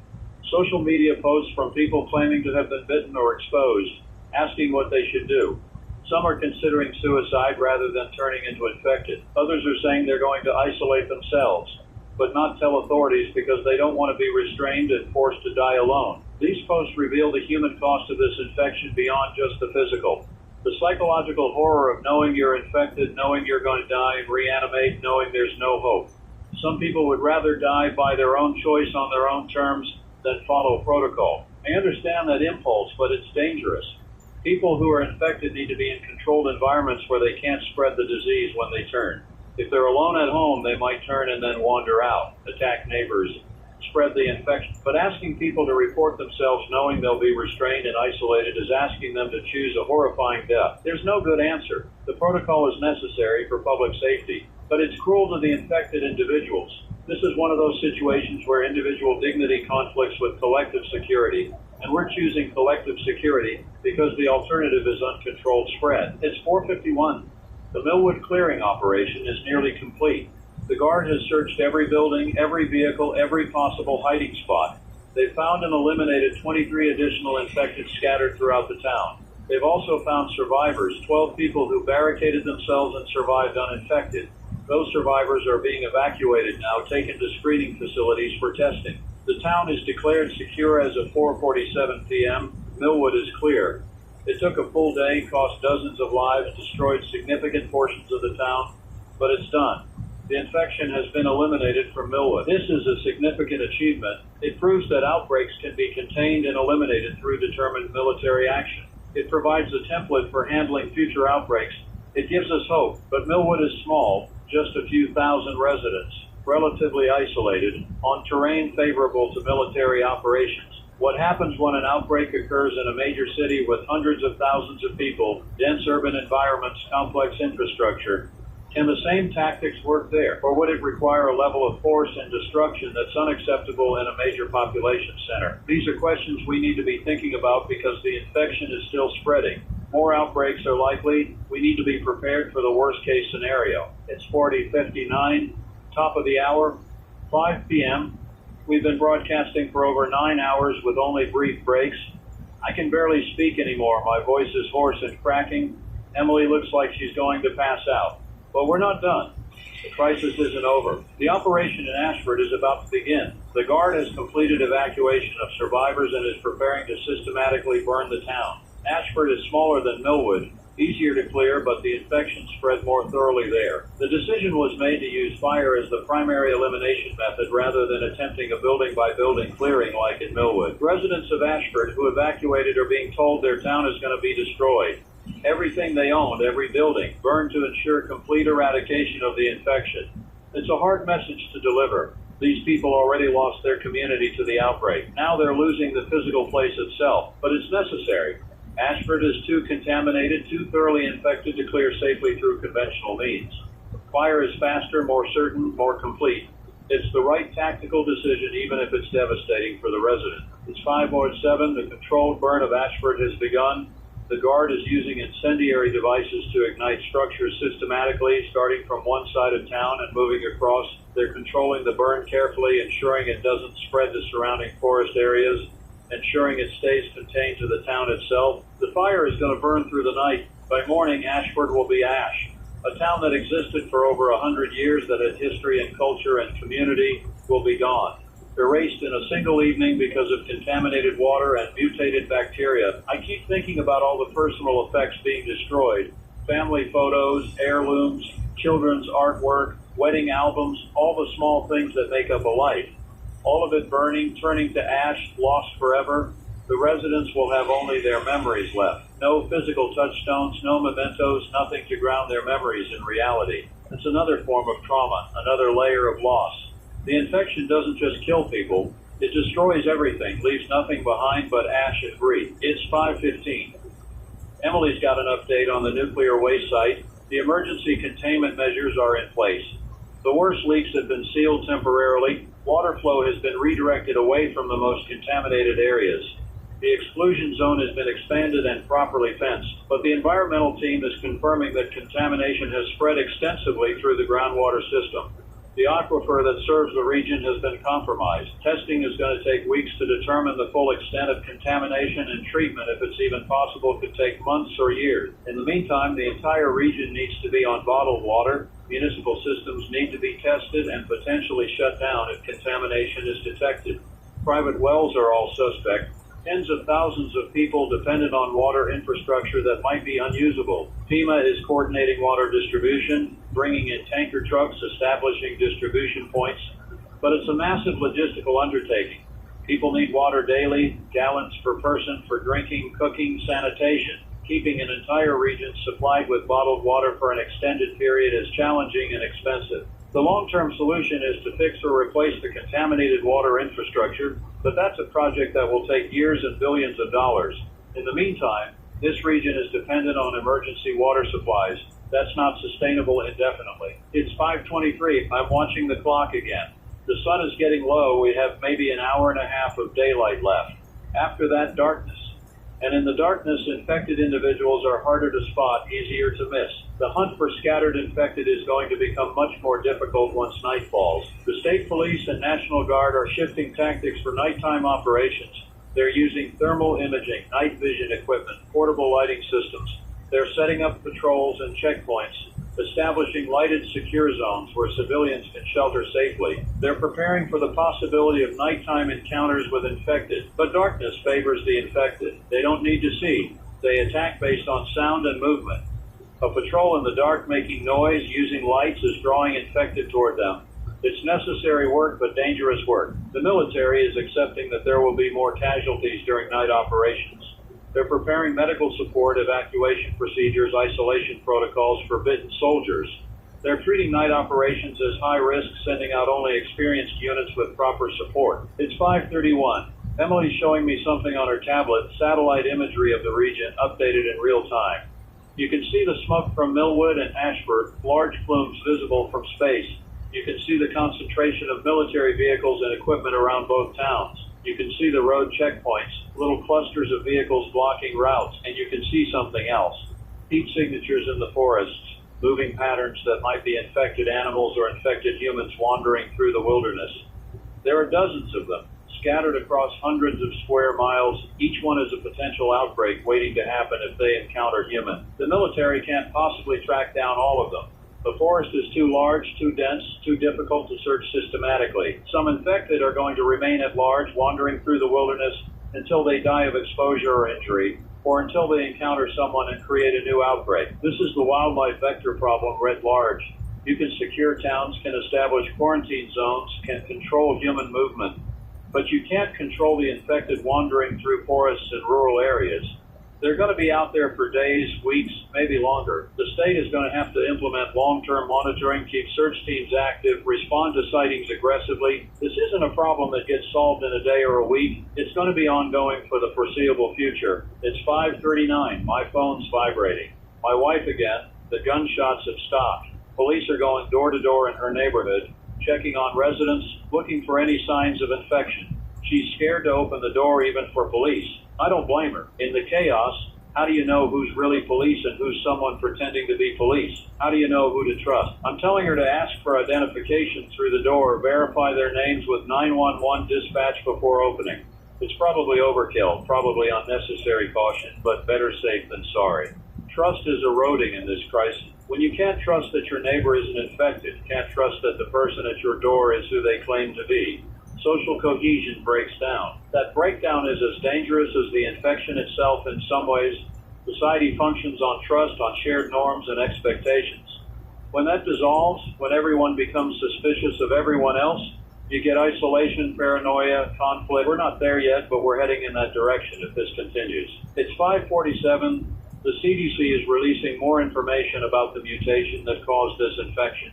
The bacteria, originally a common soil bacteria, was exposed to radiation from the waste site for decades. The radiation caused rapid genetic mutations most of which were non-viable. But some mutations survived, and those mutations continued to mutate in the radioactive environment. What emerged was a bacteria that's extraordinarily aggressive, that reproduces rapidly, that targets neural tissue specifically. The CDC is calling it a supermutation, a bacteria that evolved in ways that normally take millions of years but happened in decades due to the extreme selective pressure of the radioactive environment. This bacteria is unlike anything in the medical literature. It's not responding to antibiotics because it's so genetically different from the original species that standard treatments don't recognize it. Developing a treatment is going to require understanding its genetic structure completely, identifying its vulnerabilities, designing new drugs specifically targeting this mutation. That's years of work. Best case scenario, we're looking at months for initial treatment options, years for a cure. In the meantime, the only response to infection is elimination. Kill the infected before they can spread the disease. It's brutal, but it's all we have right now. It's 5:55. The sun is low on the horizon now. Twilight is approaching. The quality of light is changing. Shadows are lengthening. Soon it'll be dark and the night operations will begin in earnest. Emily's monitoring police and military channels. Units are checking in, confirming their positions, preparing for night watch. There's a tension in the communications, an edge. Everyone knows nighttime is more dangerous. Everyone knows the next 12 hours are going to be challenging. The civilian population is being advised to stay indoors after dark, keep lights on, lock all doors and windows, report any unusual sounds or activity. Essentially shelter-in-place orders without officially calling them that. The authorities don't want to cause more panic than already exists, but they want people safe. Some people are complying. Others are using the cover of darkness to leave, to evacuate, despite the quarantine orders.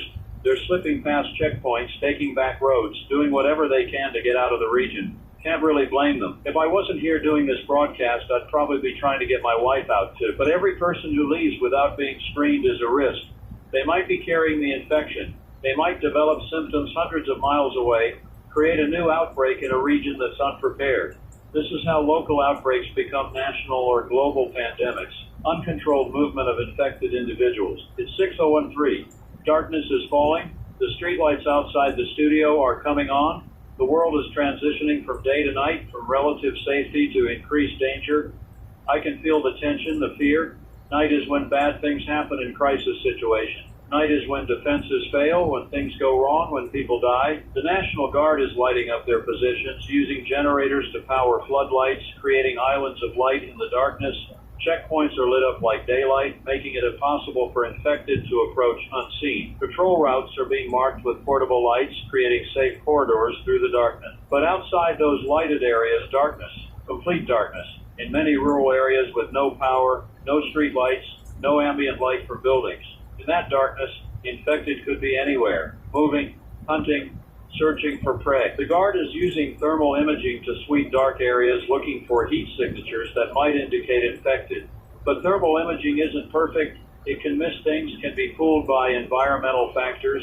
It's a tool, but not a guarantee. It's 6:11. Emily's got a report from a patrol that encountered infected in a rural area. 3 infected wandering together, moving along a county road.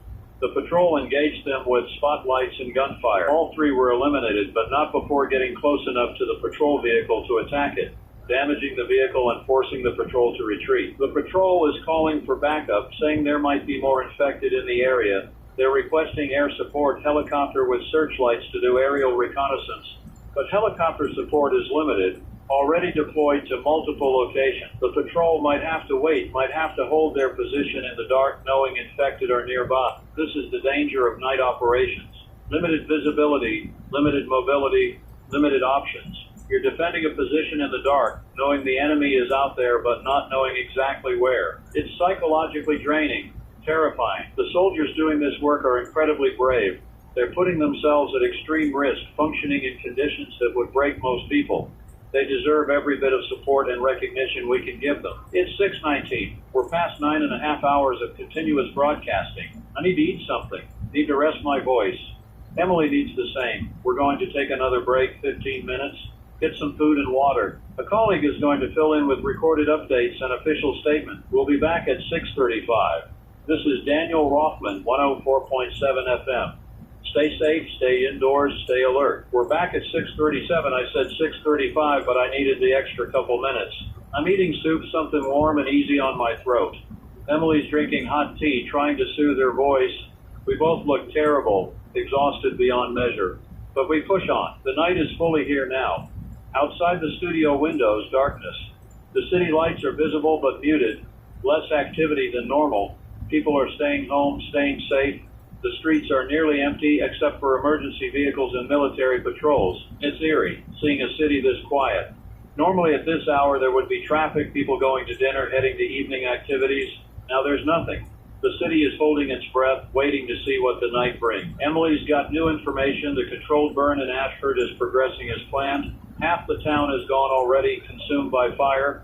The Guard is managing the burn carefully, ensuring it stays controlled, ensuring it accomplishes its purpose without spreading beyond the designated area. By midnight, Ashford will be completely destroyed. A town erased. The residents who evacuated are in shelters now, watching news coverage of their hometown burning. The grief must be overwhelming, losing your home to fire while you watch helplessly, knowing you can never go back. FEMA is working on long-term housing solutions for displaced residents from both Millwood and Ashford. Some will be able to return to Millwood eventually once the town is rebuilt and the contamination is addressed. But Ashford residents are homeless permanently. Their town won't be rebuilt. The land will likely remain contaminated, unusable. The state is going to have to relocate entire communities, help hundreds of families start over from nothing. It's a massive undertaking, both logistically and financially. But it's necessary. These people are victims of circumstances beyond their control. They deserve support, deserve help rebuilding their lives. It's 6:46. I'm checking messages on my phone. More from family and friends, more questions I don't have answers for. One message stands out. It's from a listener, someone in Millwood, who evacuated and is now in a shelter. They're thanking me for the broadcast, saying it's the only reliable information they've had all day. Saying my voice kept them calm during the evacuation, gave them hope that this situation was being handled. That message means more to me than I can express. I'm doing this broadcast because it's my job, because people need information. But knowing it's actually helping, knowing it's making a difference, that makes the exhaustion and stress worthwhile. Emily's showing me similar messages she's received. People thanking us, saying the broadcast has been vital for them. It's humbling. It's also pressure. We can't stop now, can't let these people down. They're counting on us. It's 6:54. The state police have reported multiple infected sightings in the past hour as darkness fell. 7 separate incidents scattered across the region. All were responded to, all infected were eliminated, but it confirms that infected are active at night, moving, searching for prey. One incident is particularly concerning. An infected individual made it into a residential neighborhood, attacked a family in their home. 2 family members were killed, 3 were bitten. Police arrived and eliminated the infected, but the 3 who were bitten are now infected themselves. They're being transported to isolation facilities where they'll die and reanimate within hours. This is what we feared. Infected penetrating into residential areas, attacking families in their homes. The places people feel safe as their own homes aren't safe anymore. Not when infected can break through doors, smash through windows, get inside. People need to be barricading their homes, reinforcing doors and windows, preparing to defend themselves. Waiting for police or military to arrive might be too late. You have to be prepared to protect yourself and your family. It's 7:02. Emily's got a disturbing report. The officer who was bitten earlier in our city, during the incident with the aggressive individual, he's died. He died at County Memorial Hospital about 20 minutes ago. He's been secured in the isolation unit, and medical staff are monitoring him for reanimation. This is going to be hard for the police department, watching one of their own die and reanimate. The officer has colleagues at the hospital, friends who want to be with him, but they can't. He's in isolation, dying alone because that's the protocol. His family was allowed to say goodbye before he died through a glass barrier, unable to touch him. They said goodbye knowing he was going to reanimate, knowing they'd never see him again as he was. I can't imagine that conversation. What do you say? How do you find words for that? It's 7:10. The officer has reanimated. 6 minutes after death, consistent with other cases. He's restrained, violent, making the same guttural sounds as other infected. There's no recognition, no awareness. The person is gone. Only the infected body remains. The hospital is treating this as a learning opportunity. They're documenting everything, measuring vital signs insofar as infected have vital signs, testing responses to various stimuli. It's necessary research that might lead to treatment options. But it feels wrong, studying someone who was a colleague, a friend, treating them like a lab specimen. The ethical questions around this infection are profound. Are the infected still human? Do they have rights? Is destroying them killing, or is it just eliminating a biological threat? Different people have different answers, and those answers affect how we respond to the crisis. Legally, the infected are being treated as biological threats, not as people. That makes elimination legal, makes the military response justified. But morally, many people struggle with that classification. These were people. Some part of us recoils at the idea of treating them as just threats to be eliminated. I don't have answers to these questions. I don't think anyone does. We're in unprecedented territory, making it up as we go, trying to balance practical necessity with ethical concerns. It's 7/18. Federal government has officially declared a national emergency due to the outbreak. The president gave a brief address about an hour ago. Emily's pulling up the recording now. Let me listen and relay the key points. The president is confirming the situation in our region, acknowledging the outbreak of a dangerous infectious disease caused by contamination from an old nuclear waste site.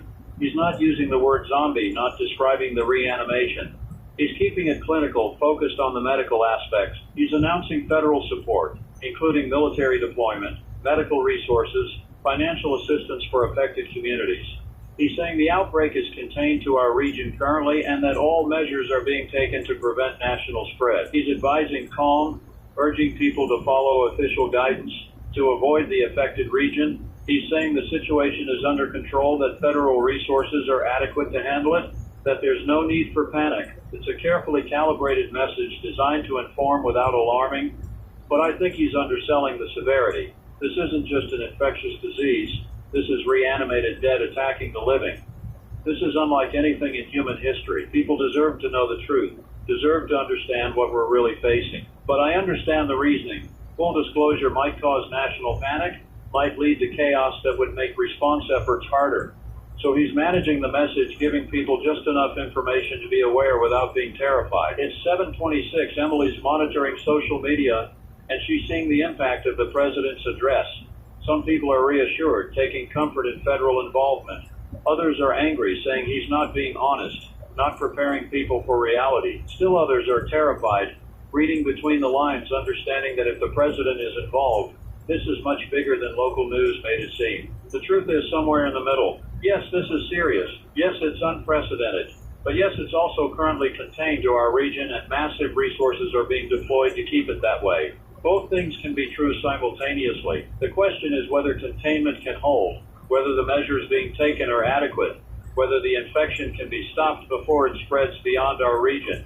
We won't know for days, maybe weeks. In the meantime, we prepare, we respond, we do everything we can to minimize spread and eliminate existing infections. That's all we can do. It's 7:34. Night operations are in full swing now. Military patrols are out, sweeping rural areas, checking properties, looking for infected. They're using night vision, thermal imaging, all the technology available to find infected in the darkness. The patrols are finding them. Isolated infected individuals, sometimes in pairs or small groups, wandering through forests, along roads, across fields. Each one is engaged and eliminated. But it's slow work. The region is large, the darkness is complete in many areas, and infected are scattered widely. The military estimates there are at least 50 to 100 infected still at large in rural and wilderness areas. Finding them all could take days or even weeks. In the meantime, each one is a risk to anyone they encounter. Rural residents are being advised to stay indoors, keep lights off to avoid attracting infected, and arm themselves for self-defense. If you hear something outside at night, don't investigate. Call authorities and shelter in place. Confronting infected yourself should be last resort. It's 7:42. Emily's got a report from the environmental team monitoring the nuclear waste site. Radiation levels are elevated but not immediately dangerous to people wearing proper protection. The contamination is primarily chemical and biological rather than radiation-based. The bacteria that's causing infections was mutated by radiation but isn't itself radioactive. This is actually good news. It means people who are exposed to contaminated water aren't suffering radiation sickness on top of potential infection. It means the environment, once cleaned of bacteria, can potentially be restored to safe levels without dealing with long-term radiation hazards. The bacteria itself is vulnerable to sunlight, to UV radiation, to extreme temperatures. In the environment, exposed to the elements, it dies within hours or days. So water that was contaminated a week ago might be safe now if the bacteria have died off. But there's no way to know without testing every water source. The CDC is recommending continued extreme caution with all water sources until comprehensive testing confirms safety. Better to overreact, to stay on bottled water longer than necessary, than to risk exposure to lingering bacteria. It's 7:50. We're past 10 hours of continuous broadcasting. My voice is almost gone. I'm speaking in a hoarse rasp that's probably difficult to listen to. Emily's in similar condition. But we keep going because people need information, need a voice telling them what's happening, need to know they're not alone in this. The night is dark outside, the city is quiet, but out there in the darkness, infected are moving. Patrols are hunting them. Families are sheltering in fear. The world has changed fundamentally in just 24 hours. Nothing will be the same after this. I keep thinking about tomorrow. What happens when the sun rises? Will the immediate crisis be over? Will we have found and eliminated all the infected? Will life start returning to normal? Or will this be ongoing, day after day, a new normal where infection is an ever-present threat? I don't know. Nobody knows. We're writing this story in real time, living through history as it happens. Future generations will study this, will analyze what we did right and wrong. But for us right now, we're just trying to survive, trying to do the best we can with incomplete information and inadequate resources. It's 7:58. Top of the hour coming up, 8 p.m., 12 hours since we started this broadcast. Normally I'd have been off air for hours by now, home with my wife, eating dinner, relaxing. Instead, I'm here, exhausted, hoarse, watching the crisis unfold in real time. Emily's looking at me with concern. She thinks I need to stop, need to rest, need to let someone else take over. Maybe she's right, but I can't. Not yet. Not while people are dying, not while the situation is still evolving. When things stabilize, when we're through the worst of this, then I'll rest. But not now. It's 8:00 p.m. We're into evening, 12 hours after this crisis entered its second day. 28 hours since the initial animal attack in Millwood that started everything. Just over a day, and our world has been turned upside down. Emily's got new casualty figures. The official count is 309 eliminated infected, with estimates of 50 to 100 still at large. 63 military and law enforcement personnel have been bitten and infected. 47 of those have already died and been eliminated after reanimation. The rest are dying hours away from reanimation. Civilian casualties are harder to count. At least 200 confirmed dead in Millwood and Ashford from the initial outbreak. Unknown number dead in other locations from scattered infected encounters. Missing persons reports are flooding in, people who haven't been heard from since yesterday, possibly dead or infected or hiding somewhere. The total death toll is probably over 400, maybe 500.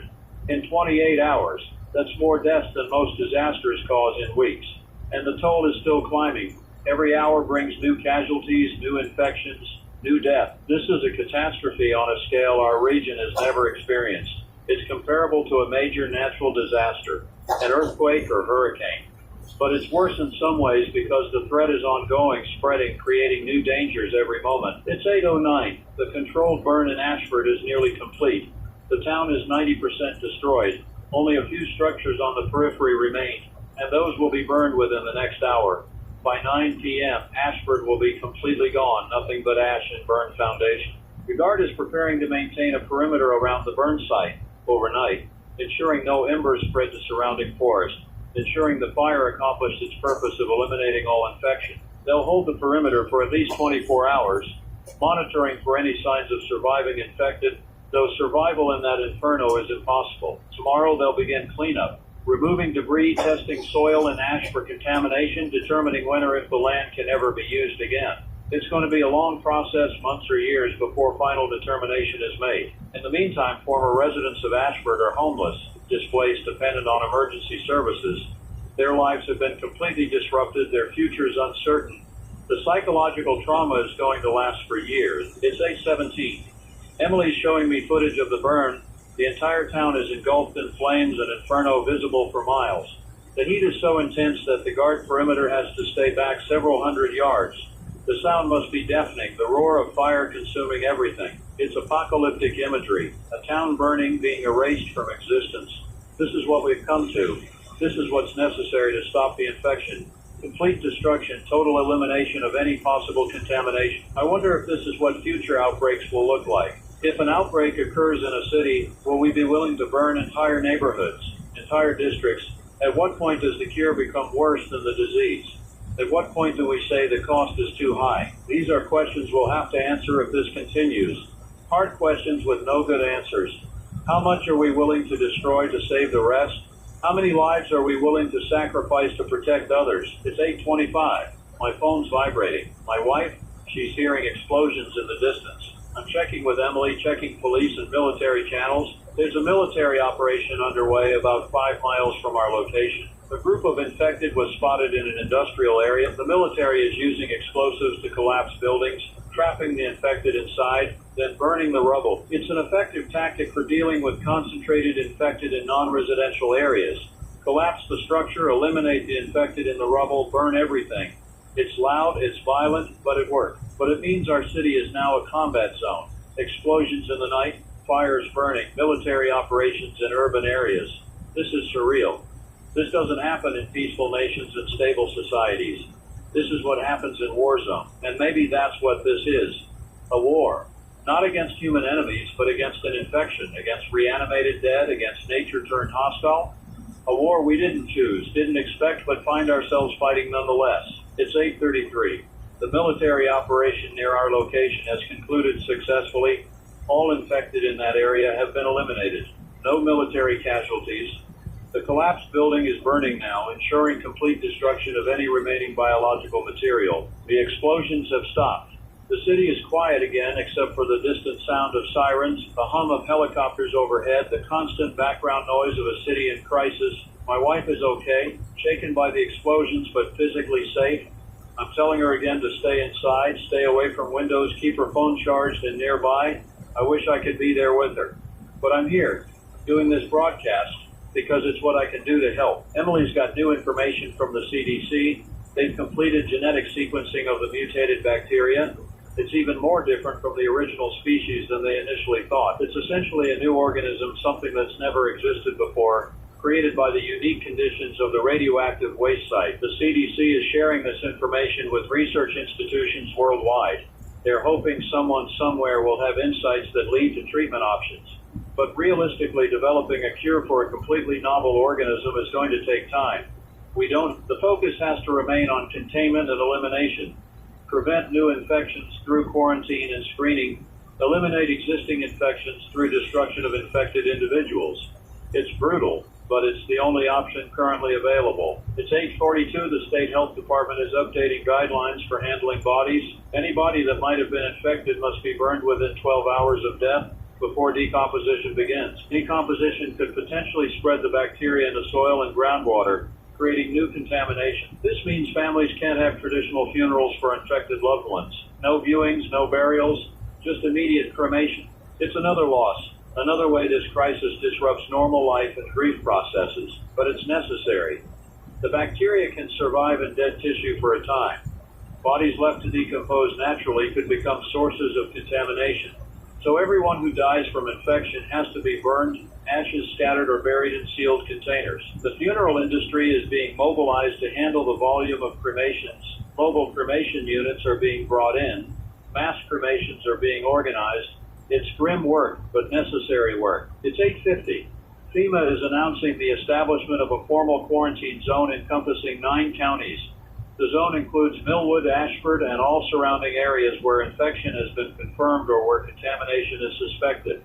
The quarantine is mandatory. Anyone attempting to leave without authorization will be detained. Military checkpoints are being reinforced, made permanent for the duration of the crisis. Additional units are being deployed to ensure complete coverage of all routes out of the zone.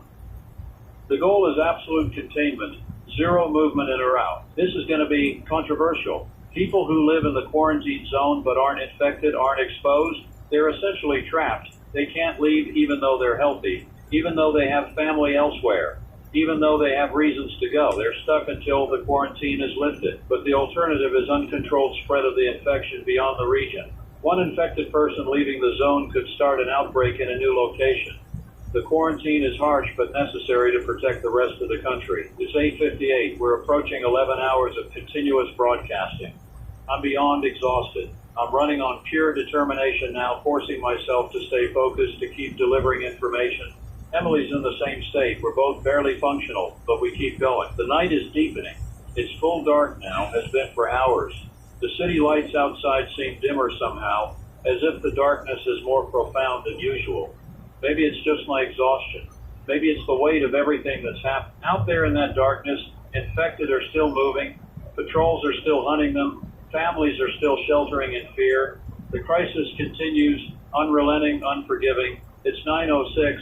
Emily's got a report that's both encouraging and concerning. The rate of new infection reports has decreased significantly over the past few hours.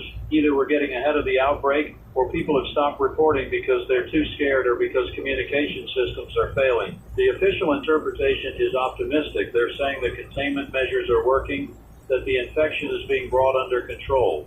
The military operations in Millwood and Ashford eliminated the largest concentrations of infected. The checkpoints are preventing spread out of the region. The patrols are finding and eliminating scattered infected. But I'm cautious about optimism. We've only been fighting this for a day. There could be infected we haven't found yet, incubating in isolated locations. There could be contaminated water sources we haven't identified. There could be animals carrying the infection that haven't been spotted. Declaring victory too early would be a mistake. We need to maintain vigilance, maintain the response, maintain the pressure on the infection. Letting up now could allow it to resurge. It's 9:14. The CDC is estimating that the infection has a window of vulnerability.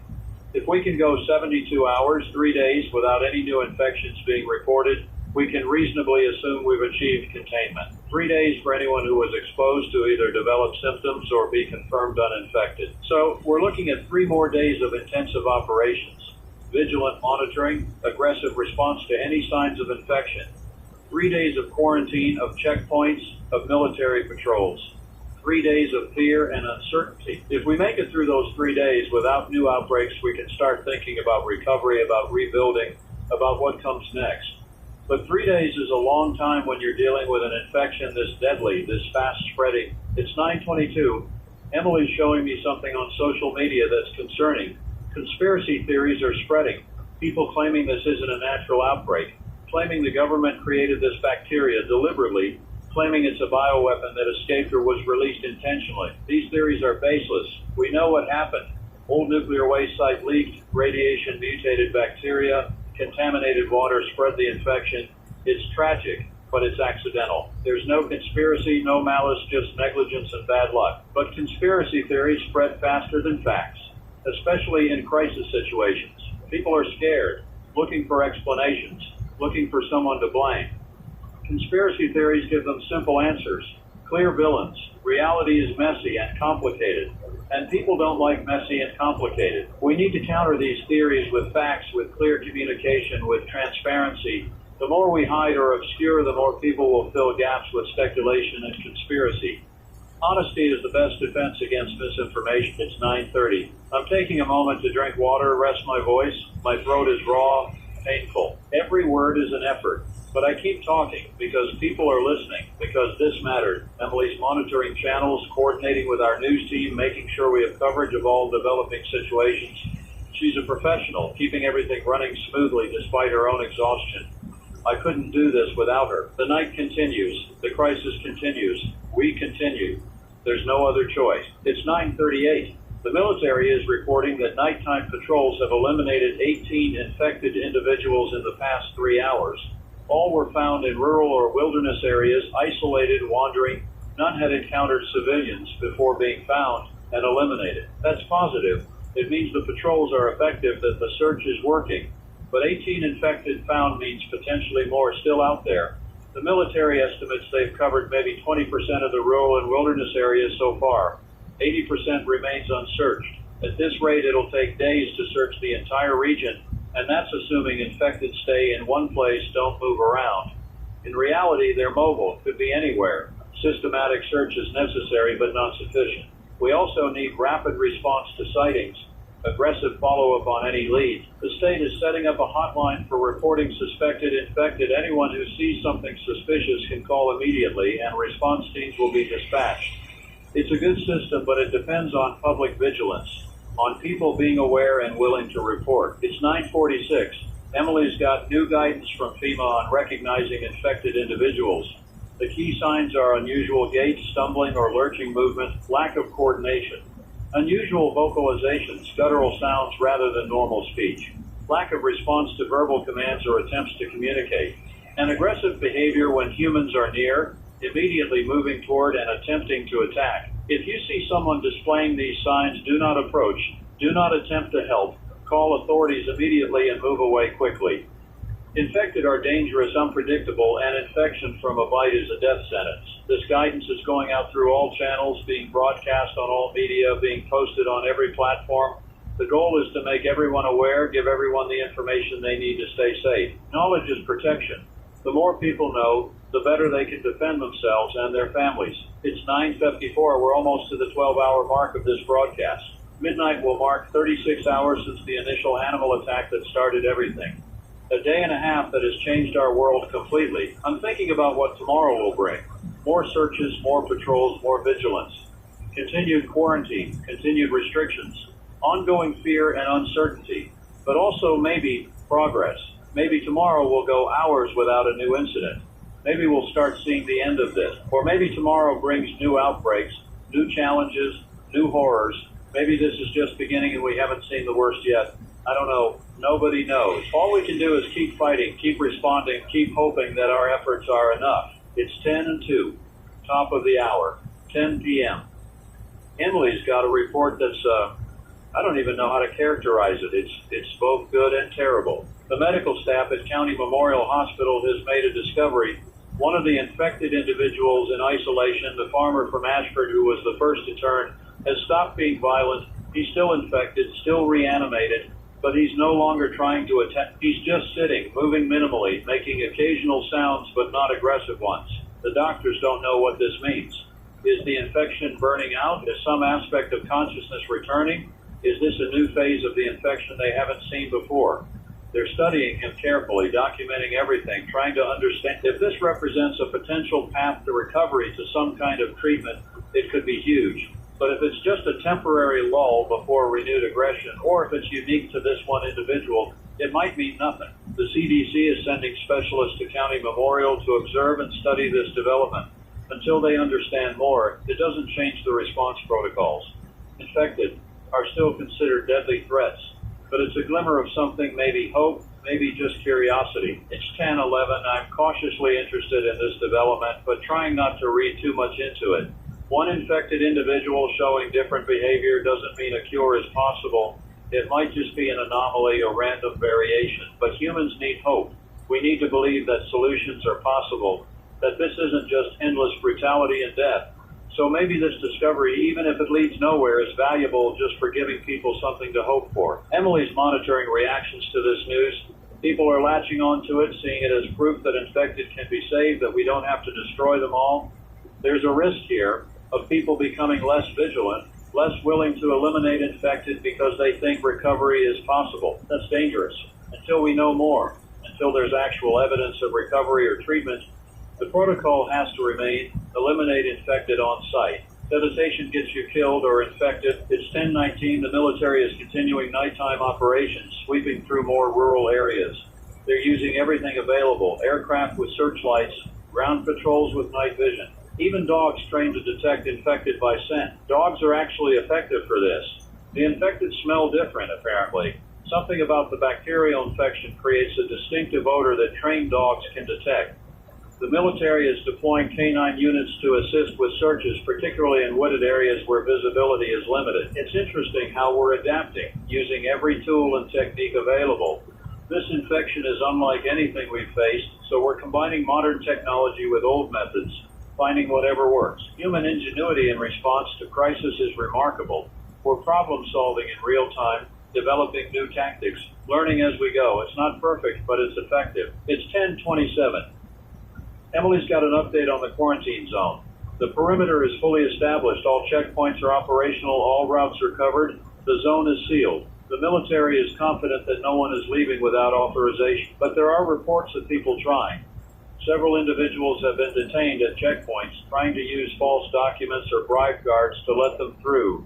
A few have attempted to cross the perimeter in remote areas, hiking through forests or fields. Most have been caught, but some might have made it through. The reality is that no quarantine is perfect. With hundreds of miles of perimeter and rough terrain, there are gaps.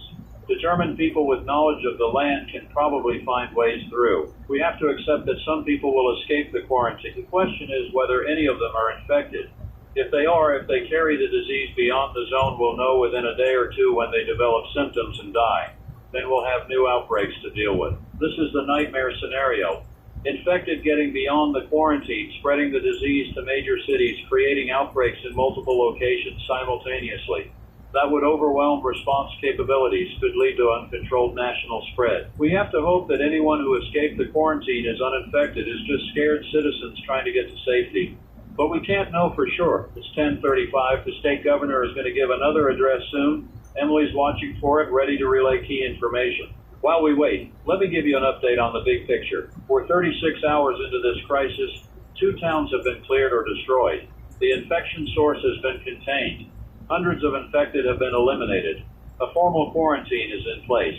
Federal resources are deployed. By most measures, the response has been effective. But hundreds of people are dead, thousands are displaced, an entire town has been erased. The region is under martial law, essentially, with military controlling movement and civilian authorities taking a back seat. Normal life has been suspended completely, and we still don't know if we've really contained it. We still don't know if there are infected beyond the quarantine. We still don't know if the contamination will cause new outbreaks. We're in a holding pattern waiting to see if our efforts were enough. The next 48 hours are critical. If we can maintain containment, prevent new infections, survive this period without major outbreaks, we'll be through the worst. But that's a big if. It's 10:44. The governor is speaking now. Emily's pulling up the feed. Let me listen and relay important point. He's praising the response efforts, thanking military and first responders, acknowledging the bravery and sacrifice of those who fought the infection. He's offering condolences to families who've lost loved ones. He's confirming that Millwood is secure and Ashford has been completely cleared through controlled burn. He's announcing that the quarantine will remain in place for at least 72 hours while they ensure no new infections develop. He's addressing the economic impact, announcing state financial assistance for affected businesses and displaced families. He's saying the state will rebuild, will recover, will come back stronger. He's being optimistic, perhaps overly so, but governors have to project confidence, have to give people hope. Admitting doubt or fear would undermine public morale. He's taking questions from reporters now. Someone's asking about the infected individual at County Memorial who stopped being aggressive. The governor's saying it's too early to draw conclusions, that the CDC is investigating, but that it's a hopeful development. Another reporter is asking about casualties. The governor's giving official numbers: 473 confirmed deaths, 63 infected responders, unknown number of missing persons who might be dead. Someone's asking if he thinks the infection is contained. He's saying he's confident in the containment measures, confident that the spread has been stopped. But he's also cautioning that vigilance is necessary, that the situation is still evolving. It's 10:53. The address is over. It was fine, appropriately serious, and hopeful and balanced. The governor did his job, reassured people while being honest about challenges. Emily's checking reaction. Most people seem satisfied, taking comfort in official statements.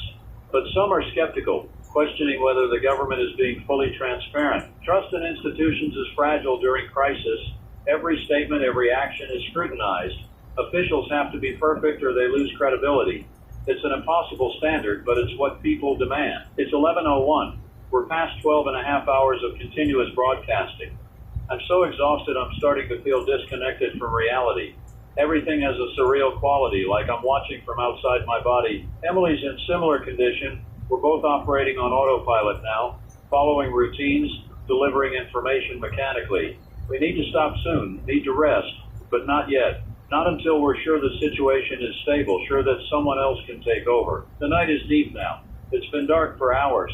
The city outside is quiet, almost peaceful. You wouldn't know there's a crisis unless you looked closely, saw the military vehicles, heard the distant helicopters. Inside the studio, we're cut off from the world in some ways. We see information, receive reports, but we're not experiencing the crisis directly. We're observers, commentators, not participants.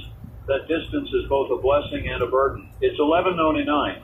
Emily's got a report from a nighttime patrol. They found something disturbing, a farmhouse in a remote area, family inside, all infected. 4 adults, 3 children, all reanimated, wandering through the house. The patrol eliminated them all, secured the property. This family has been missing for over 24 hours. Nobody knew they were infected. They died and turned in isolation, no one aware. If the patrol hadn't found them by chance, they might have remained there indefinitely, or eventually wandered out and attacked others. How many more situations like this are there? How many remote properties with infected inside? How many missing persons who are actually dead and reanimated somewhere we haven't found? The systematic search is going to take days, and even then we might miss some. The region is too large, too rural, with too many isolated properties. We'll find most of the infected, but probably not all. Those we miss will become long-term problems. Infected wandering remote areas, occasionally encountering hikers or hunters, creating small localized incidents. We'll be dealing with this for months. It's 11/17. The CDC is releasing new information about contamination cleanup. They've determined that sunlight, particularly UV light, kills the bacteria within hours. Any surface exposed to direct sunlight for a full day is considered safe. This means outdoor contamination will naturally degrade. Contaminated soil, contaminated surfaces, as long as they're exposed to sunlight, will be safe within a day or two. Indoor contamination is more problematic, requires cleaning with strong disinfectants or exposure to UV lamp. But this is good news. It means the environment itself is helping clean up the contamination. Nature is eliminating the bacteria through normal processes. We just have to be patient, give it time to work. Water contamination is more complex. Bacteria in moving water are exposed to sunlight and die off quickly. But bacteria in groundwater and aquifers and still ponds, they're protected from sunlight and survive longer. Those water sources need to be tested and possibly treated. The environmental remediation is going to be a long-term project, but at least we have a path forward. We understand the bacteria's vulnerabilities. We can exploit those vulnerabilities to clean up the environment. It's 11:25. I'm checking my phone. My wife texted an hour ago saying she's okay, trying to sleep, telling me she loves me. I text back telling her I love her too, that I'll be home as soon as I can, that she should rest. I don't know when I'll get home. I don't know when this broadcast will end. But knowing she's safe, knowing she's sheltered and secure, that helps me keep going. Emily's family is texting her too. Everyone's worried, everyone's scared. But everyone's safe, at least for now. That's what matters. It's 11:33. The military is reporting that nighttime patrols have now covered about 40% of rural and wilderness areas. They found and eliminated 32 infected individuals total. That's actually fewer than expected, which suggests either most infected were in Millwood and Ashford and have been dealt with, or there are infected in areas not yet searched. The military is prioritizing areas near population centers, areas where infected could most easily encounter civilians. More remote areas will be searched over the coming days, but they're lower priority. It's a practical approach. You can't search everything at once, so you focus on the highest risk areas first. But it means some infected will remain at large for days, wandering remote areas until patrols reach them. Hikers, hunters, people who go into wilderness areas need to be warned. Stay out of the backcountry for now. Don't go into forests or remote areas. Infected might be anywhere, and if you encounter one alone in the wilderness, help won't arrive in time. It's 11:41. Emily's showing me footage from Ashford.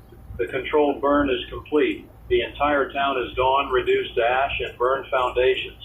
The guard is maintaining perimeter, ensuring the fire doesn't spread, ensuring no infected survive.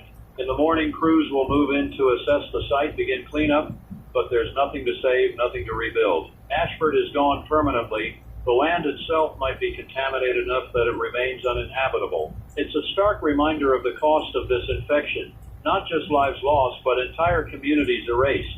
History eliminated, culture destroyed. Ashford had been there for over a century. Now it's just a burned scar on the landscape. Future generations will remember Ashford as the town that was destroyed to stop the infection. It'll be a cautionary tale, a reminder of what can happen when safety precautions are ignored, when toxic waste is improperly disposed of. But for the people who live there, it's not a tale or a lesson. It's their lives, their memories, their home, gone. It's 11:49. We're approaching midnight. That'll mark 37 hours since this started. A day and a half that feels like weeks. Time has lost meaning in this crisis.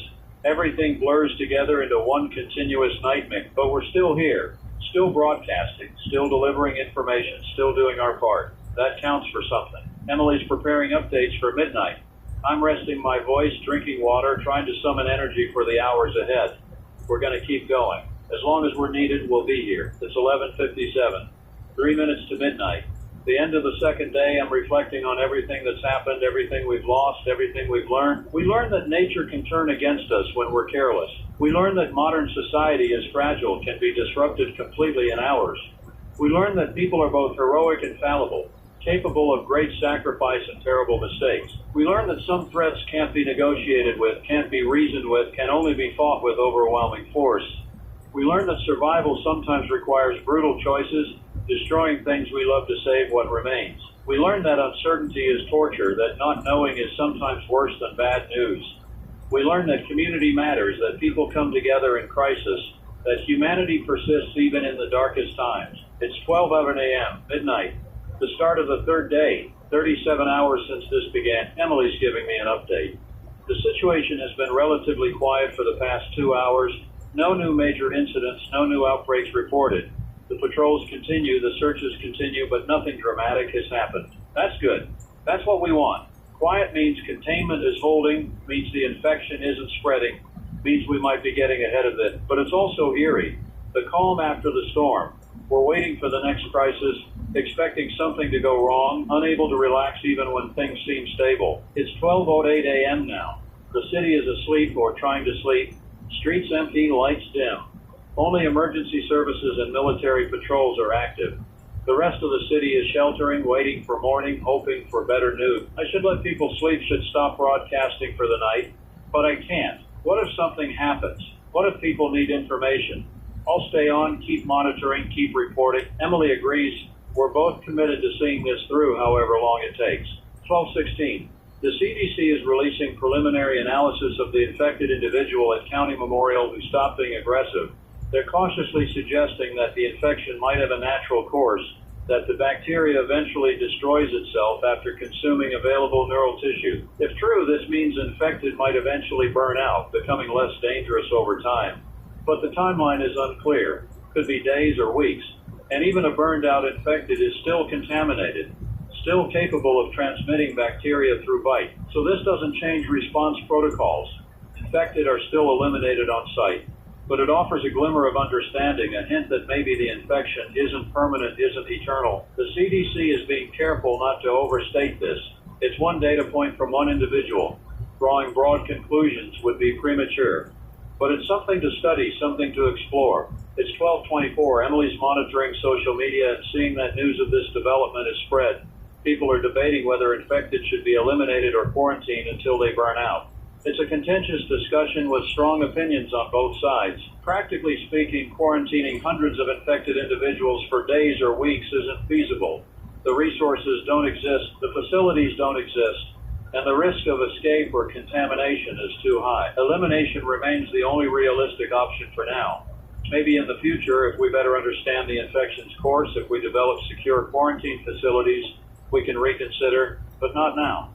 Not in the midst of crisis. It's 12:32. I'm thinking about ethics again. We're making decisions that result in the destruction of infected individuals who might possibly eventually recover some level of function. We're prioritizing collective safety over individual possibility. Is that right? Is that moral? I think it is, given what we know, given the constraints we face.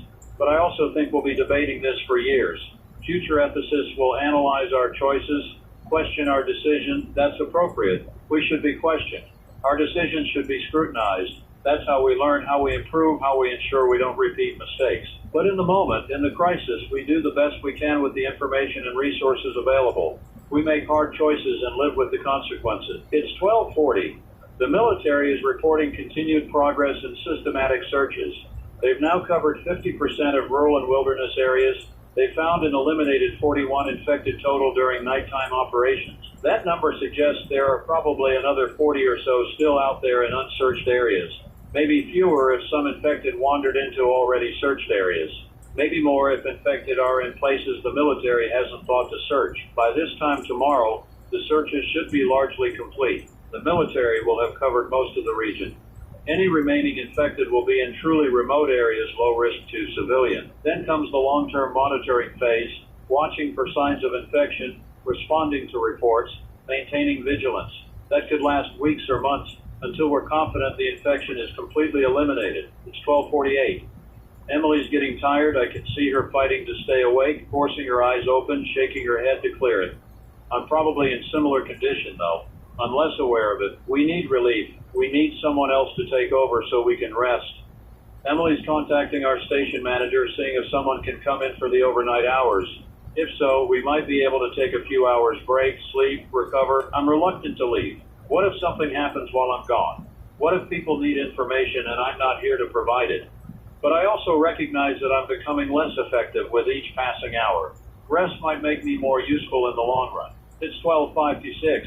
Station manager is sending someone. A colleague will arrive within the hour to take over the broadcast. Emily and I can leave, go home, rest for a few hours. We'll return in the morning to continue coverage. I'm relieved. I need to see my wife, need to sleep, need to recover, but I'm also anxious about leaving.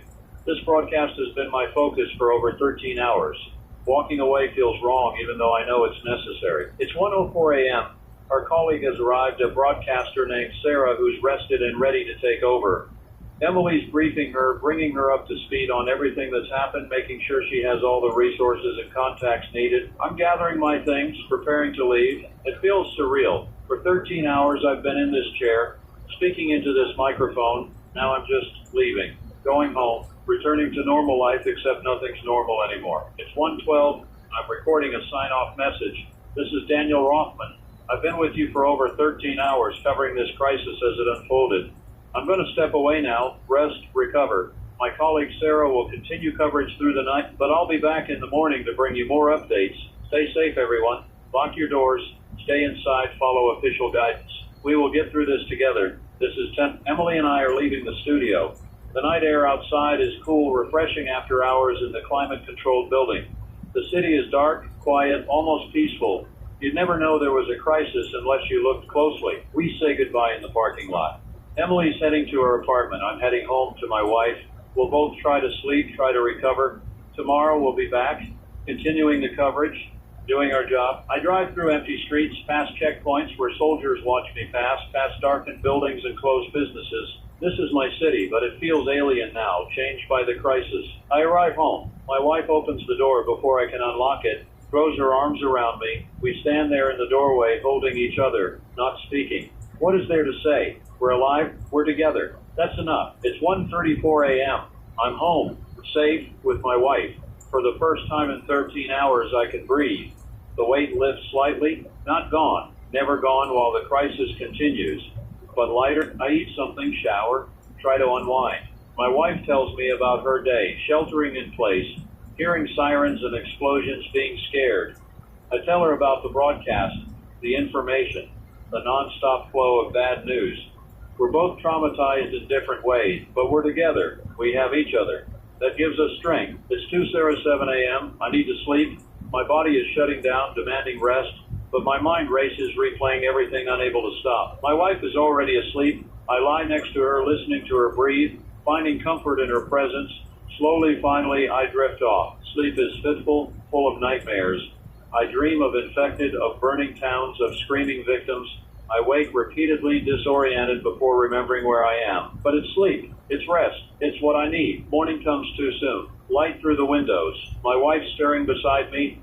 Time to get up, return to the studio, continue the broadcast. It's 7:43 a.m. I've slept for about 5 hours, broken and restless, but it's something I feel marginally more human. I shower, dress, eat breakfast. My wife makes coffee, strong and hot. We don't talk much. What's there to say? I check my phone. Messages from Emily, from colleagues, from family, everyone checking in, making sure I'm okay. I respond briefly, let them know I'm fine, heading back to the studio. My wife hugs me at the door. Be careful, she says. I promise I will. I drive through morning streets, still quiet, still under crisis lockdown. I arrive at the studio at 8:22 a.m. Emily's already there, looking better than last night, but still exhausted. Sarah's finishing up her overnight shift, briefing us on what happened while we were gone. The night was quiet, no major incidents. A few infected eliminated by patrols, searches continuing. The situation stable. Good news, all things considered. Sarah leaves, Emily and I take our positions.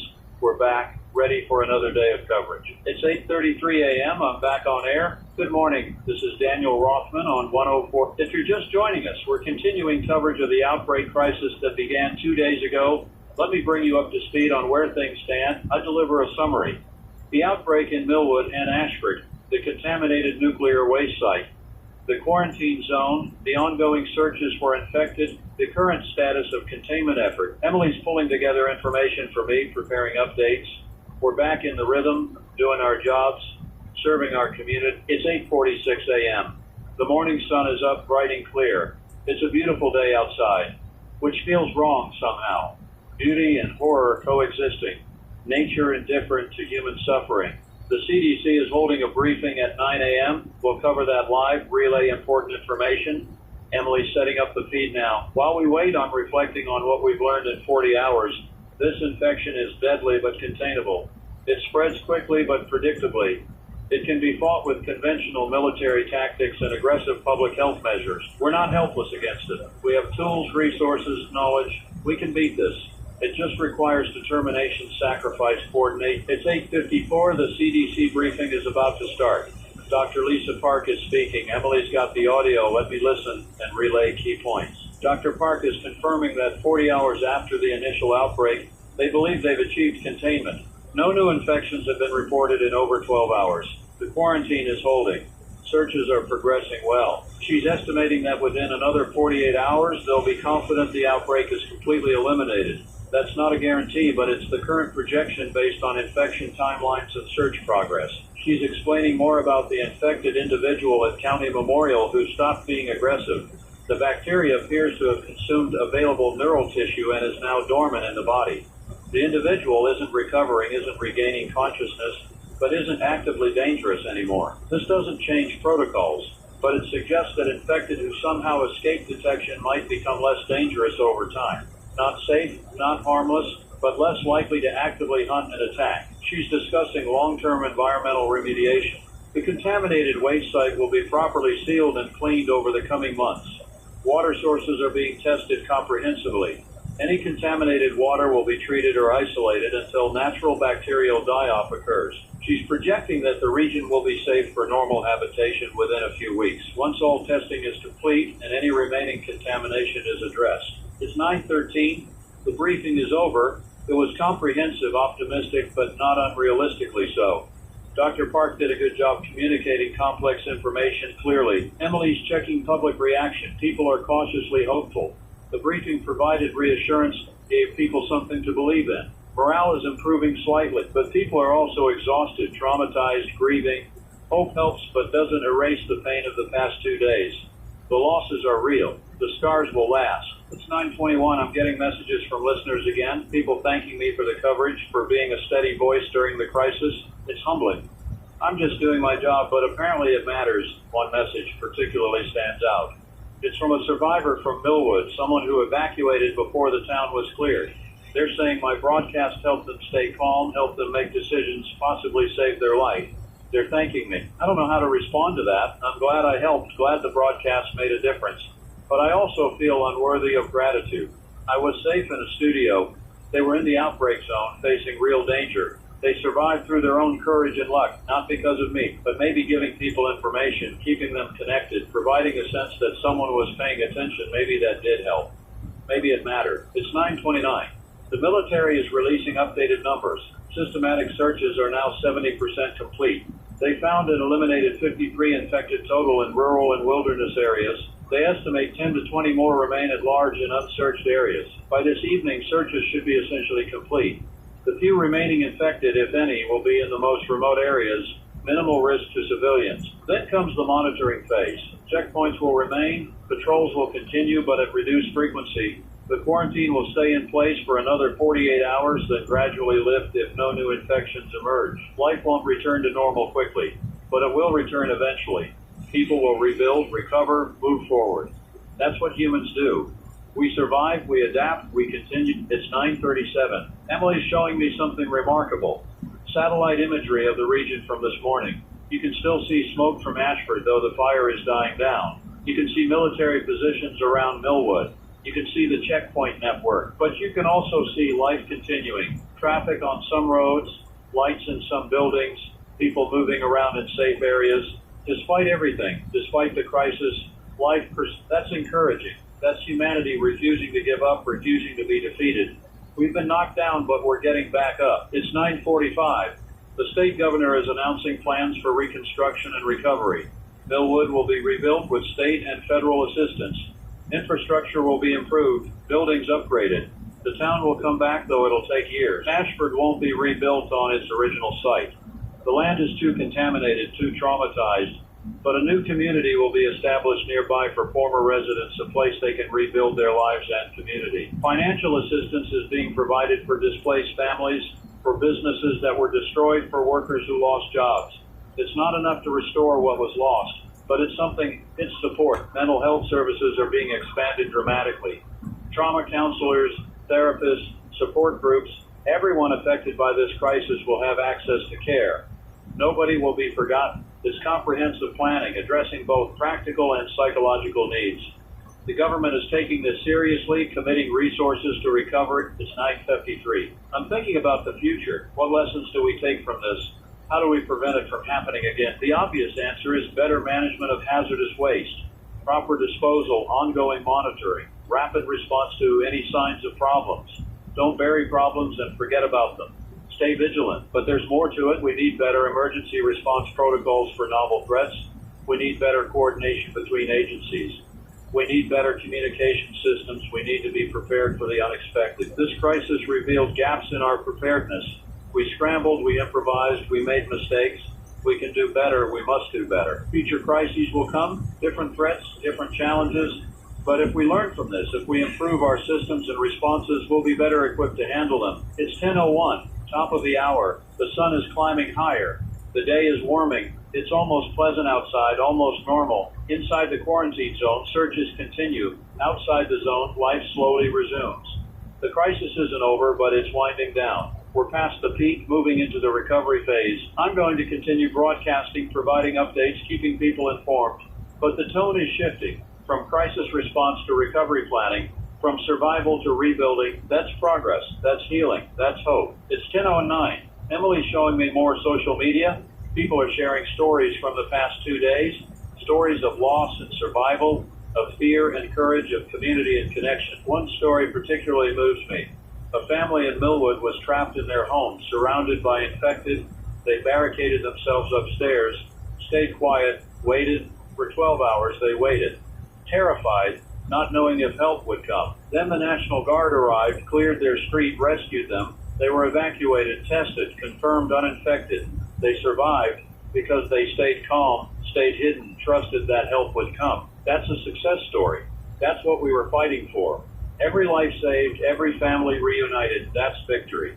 Small victories, individual victories, but they matter. It's 10:17. The CDC is announcing that testing of survivors is complete. 307 people have been tested. All are confirmed uninfected. They're being released from quarantine, allowed to go to shelters or family or wherever they can go. These survivors are the future of this region. They'll rebuild their community. They'll remember what was lost. They'll carry forward the stories and memories. They're the living legacy of this crisis. Some will leave unable to return to a place with such trauma. That's understandable. But others will stay, will rebuild, will make this region home again. That resilience is inspiring. It's 10:25. I need to take a short break. My voice is starting to go again, needs rest. Emily's going to cover for a few minutes while I step away, drink water, rest my throat. I'll be right back. Back at 10:34. 9 minutes. Felt like seconds. Time is strange during crisis, compresses and expands unpredictably. Emily's got new information. The military has found an infected in a cave system in a remote area. The infected wandered deep into the caves, got lost, couldn't find its way out. It's trapped there, no threat to anyone, but also difficult to reach and eliminate. The military is debating whether to pursue it into the caves or just seal the cave entrance, trap it permanently. The caves are dangerous, easy to get lost in, not worth risking soldiers to eliminate one isolated infected. They'll probably seal it. Drop the infected into darkness, let it wander the caves until it dies of exposure or starvation or falls into a pit. It's a harsh fate, but pragmatic. This is what we've become. Making cold calculations about life and death, choosing efficiency over compassion. It's necessary, but it changes us. It's 10:42. The state health department is lifting some restrictions. Counties outside the immediate quarantine zone are being moved to enhanced monitoring status rather than full lockdown. People can resume normal activities with caution. Businesses can reopen. Life can resume. The immediate quarantine zone, the 9 counties around Millwood and Ashford, will remain locked down for another 48 hours. But everyone else can start returning to normal. That's significant. It means the crisis is truly contained, truly localized. The rest of the state isn't at risk. People can stop being afraid, can start recovering. Of course, normal is relative. Nothing will be the same after this. The psychological impact will last. The memory of these 2 days will haunt the region for generations. But at least the immediate threat is passing. It's 10:50. I'm checking with Emily about how long we should continue broadcasting. We've been at this for hours again, and while I'm more rested than yesterday, I'm still tired. Emily suggests we continue through the afternoon, then hand off to evening coverage. We'll have been on for about 6 hours at that point, enough to provide comprehensive daytime coverage without burning ourselves out. That sounds reasonable. 6 more hours, I can do that. Emily can do that. Then we rest, recover, come back tomorrow if needed. It's 10:58. The situation is stable. That's the summary. Stable, contained, improving. Not perfect, not resolved, but moving in the right direction. The infected are being eliminated. The contamination is being addressed. The quarantine is holding. The recovery is beginning. All positive development. We're going to be okay. The region is going to be okay. It'll take time, it'll take work, it'll take healing, but we'll make it through. It's 11:06. I want to speak directly to anyone listening who's been affected by this crisis. To survivors, to evacuees, to family members who lost loved ones, to first responders who fought the infection. You've been through something horrible, something traumatic, something that will mark you forever. And I'm sorry. I'm sorry this happened.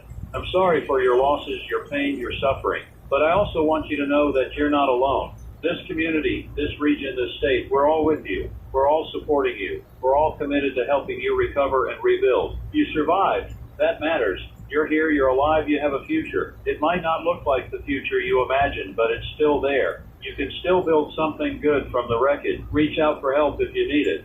Talk to counselors. Join support groups. Lean on family and friends. Don't try to handle this alone. We're all in this together. And know that what you've been through, what you've survived, that takes incredible strength. You're stronger than you know. You will get through this. It's 11:15. Emily's looking at me with tears in her eyes. That message affected her, affected me. We're all carrying trauma from this, all dealing with the emotional weight. But that's okay. It's okay to feel, okay to grieve, okay to be affected. We're human. That's what makes us human. Our capacity to care, to hurt, to hope. The infected lost that. They became something else, something without consciousness or compassion. But we remain human, remain capable of love and empathy. That's our strength. It's 11:23. The military is announcing completion of systematic searches. They've covered 95% of the region. The remaining 5% is extremely remote, mountainous or heavily forested, unlikely to harbor infected, but also nearly impossible to search thoroughly. They're declaring the search complete. Any remaining infected are isolated in areas where they pose minimal risk. Long-term monitoring will continue, but active search operations are ending. This is a milestone. This marks the transition from crisis response to recovery and monitoring. The acute phase is over. It's 11:31. FEMA is beginning to scale back operations. The command center will remain operational for another week, coordinating recovery efforts, but the emergency personnel will start rotating out, returning to their home bases. The National Guard will draw down to a smaller presence, maintaining checkpoints and patrols, but at reduced levels. The massive mobilization of resources is ending. Life is returning to normal slowly, gradually. The extraordinary measures are being lifted as the extraordinary threat recedes. It's 11:39. The quarantine will officially lift in 36 hours if no new infections are reported. That's the current plan, subject to change if the situation shifts. People will be able to leave the quarantine zone, travel freely. Life will resume. The region will reconnect with the outside world. It's hard to believe. 44 hours ago, the first animal attack occurred. Now, less than 2 days later, we're talking about lifting the quarantine.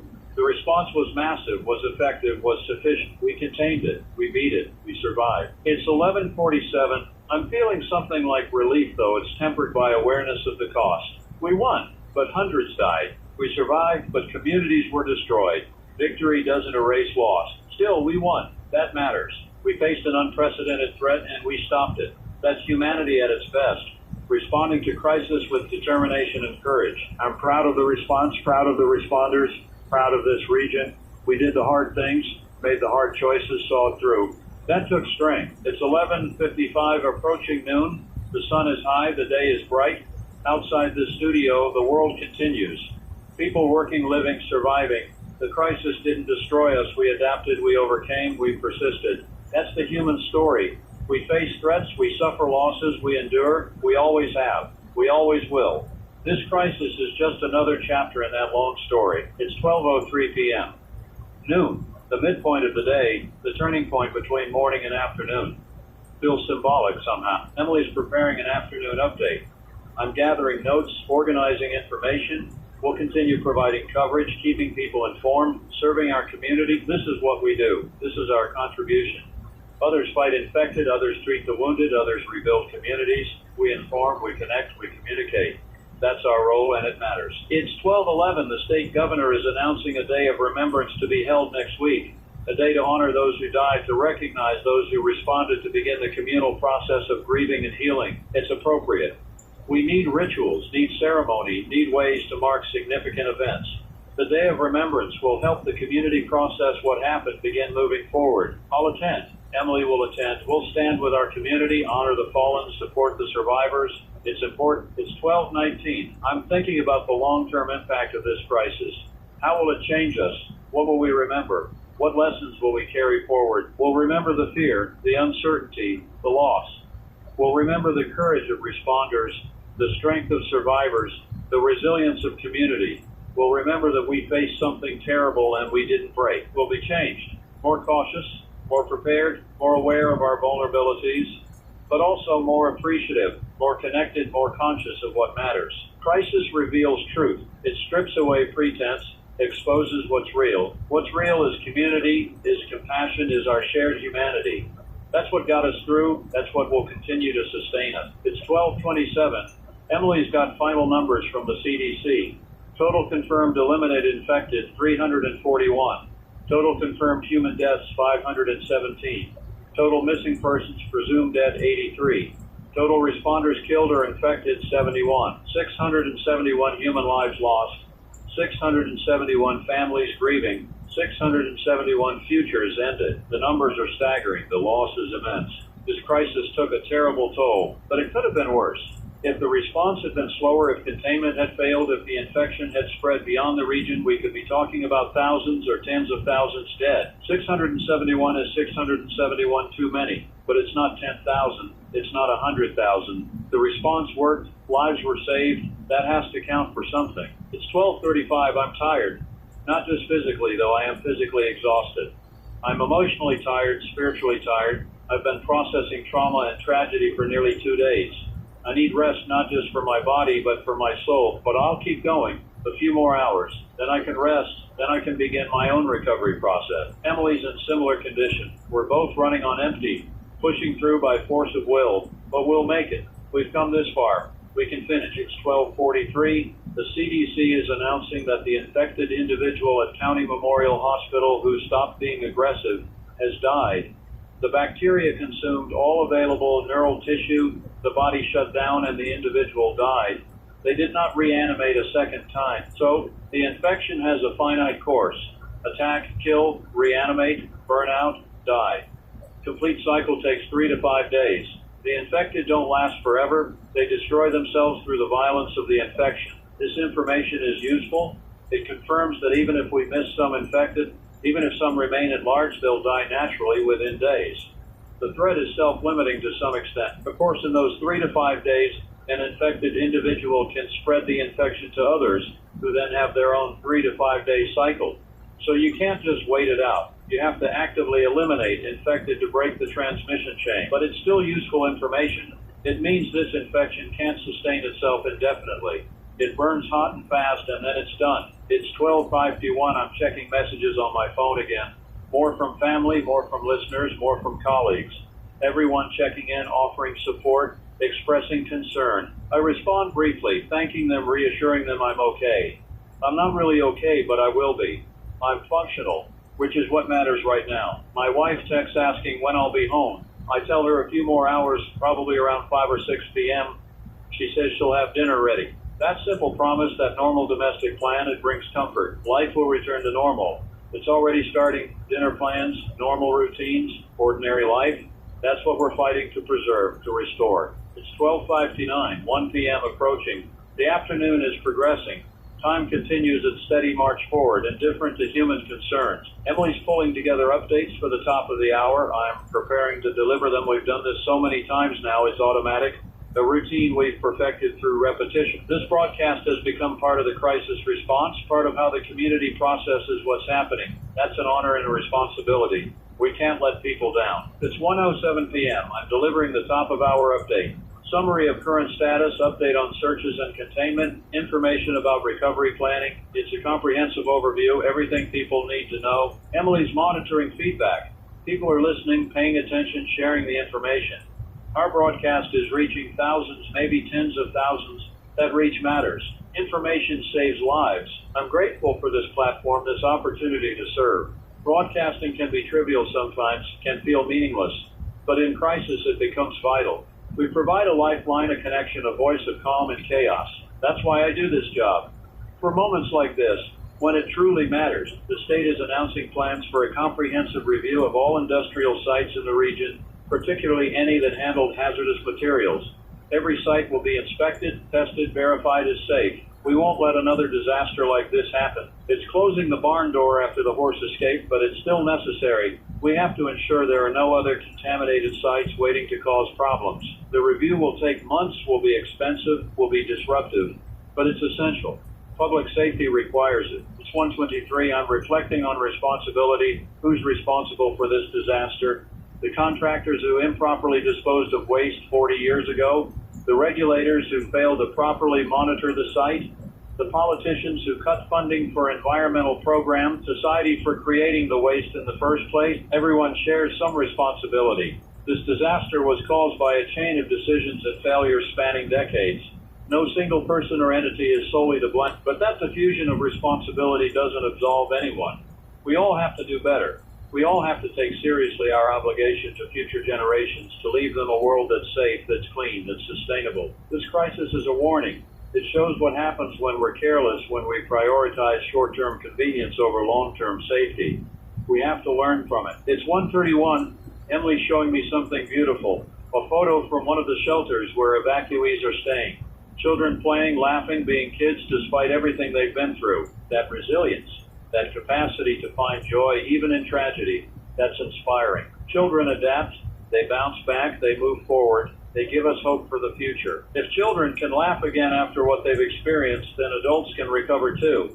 If children can play and be happy, then there's hope for all of us. It's 1:39. The afternoon is progressing peacefully. No new incidents, no emergencies, just steady recovery, step by step, hour by hour. This is what success looks like in crisis management. Not dramatic victories, not heroic moments, just the quiet persistence of doing the work, handling the problems, moving forward. I'm going to continue providing updates, monitoring the situation, serving my community. That's my contribution. It's modest, but it's what I have to offer. It's 1:47. The military is announcing that checkpoints will begin operating at reduced intensity starting tomorrow. Full screening will continue, but traffic will be processed more quickly with less stringent checks for people leaving the quarantine zone. This is another sign that the crisis is ending, that normal life is resuming. The extraordinary security measures are being scaled back as the threat diminishes. By next week, the checkpoints might be gone entirely. Traffic will flow freely again. The region will reconnect with the wider world. It's 1:55. I need to take another short break, rest my voice, hydrate. Emily's going to cover for 10 minutes while I step away. I'll be back shortly. Back at 2:07, 12 minutes longer than planned, but I needed it. My voice is holding up better than yesterday, but still needs rest. Emily's got updates from FEMA. They're projecting that full recovery for the region will take 3 to 5 years. That includes rebuilding Millwood, relocating Ashford residents, remediating the contamination, restoring economic activity. 3 to 5 years. That's a long time. That's lives on hold, futures delayed, normalcy deferred. But it's realistic. You can't rebuild communities overnight. The important thing is that recovery will happen. This region will come back. It'll be different, changed by the crisis, but it'll be alive, functional, a place people can call home. It's 2:15. The CDC is beginning to publish scientific papers about the infection. They're sharing everything they've learned, making the information available to researchers worldwide. This transparency is important. Knowledge needs to be disseminated, needs to be studied, needs to inform future responses. If this infection or something like it appears elsewhere, the world needs to know how to handle it. Science advances through sharing information. The CDC is doing the right thing, prioritizing global safety over proprietary interests. It's 2:23. I'm thinking about how this story will be told in the future. What narratives will emerge? What heroes will be celebrated? What lessons will be emphasized? There are many possible narratives. The failure of environmental regulation that caused the contamination. The success of the military and public health response that contained the outbreak. The resilience of communities that survived and rebuilt. The sacrifice of responders who gave their lives fighting the infection. All of these narratives are true. All of them matter. The full story is complex, multifaceted, resistant to simple conclusions. That's okay. Life is complex. History is complex.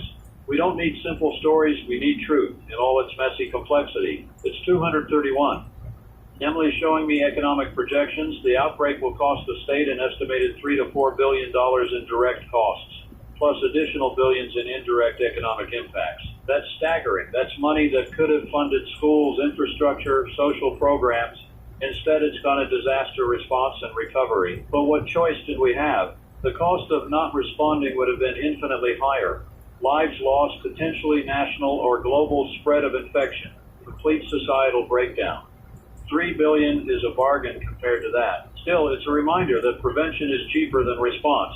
If we properly managed the waste site 40 years ago, if we'd invested in monitoring and maintenance, this could have been prevented. Penny wise, pound foolish, as the saying goes. It's 2:39. The afternoon is wearing on. We're past the midpoint, heading toward evening. I'm tired, but I'll make it. Just a few more hours until we can hand off to evening coverage. Emily's tired too, but she's staying strong. We're a team, supporting each other, getting through this together. I couldn't do this without her. It's 2:47. The State Health Department is announcing that water testing has been completed for 50% of potential contamination sites. So far, only 12 water sources show signs of bacterial contamination, and those are being treated. The contamination was more limited than feared. The bacteria didn't spread as widely as worst-case projections suggested. Natural processes, sunlight and water flow, limited the spread. That's good news. It means the environmental remediation will be less extensive, less expensive, faster than anticipated. The region can return to safety more quickly. It's 20:55. I'm checking in with my wife by text. She's doing okay, spending the day at home, trying to return to normal routines. She's going to the grocery store tomorrow, first time out of the house in days. That's progress. Normal activities resuming, that's healing. That's recovery. That's what we're all moving toward. It's 3:03, top of the hour coming up. 3 p.m. We've been broadcasting for about 6.5 hours today, over 16 hours total since the crisis began. Emily's preparing the 3 p.m. update. I'm gathering notes, organizing thoughts. We'll deliver a comprehensive summary of where things stand, then continue with periodic updates through the afternoon. It's 3:11. I'm delivering the update. The situation is stable and improving. The outbreak is contained. The infection is being eliminated. Recovery is beginning. The future is uncertain but hopeful. That's the message. That's what people need to hear. Not that everything is perfect, but that we're moving in the right direction, that there's reason for hope. Emily's monitoring response. People are responding positively, feeling encouraged, beginning to relax slightly.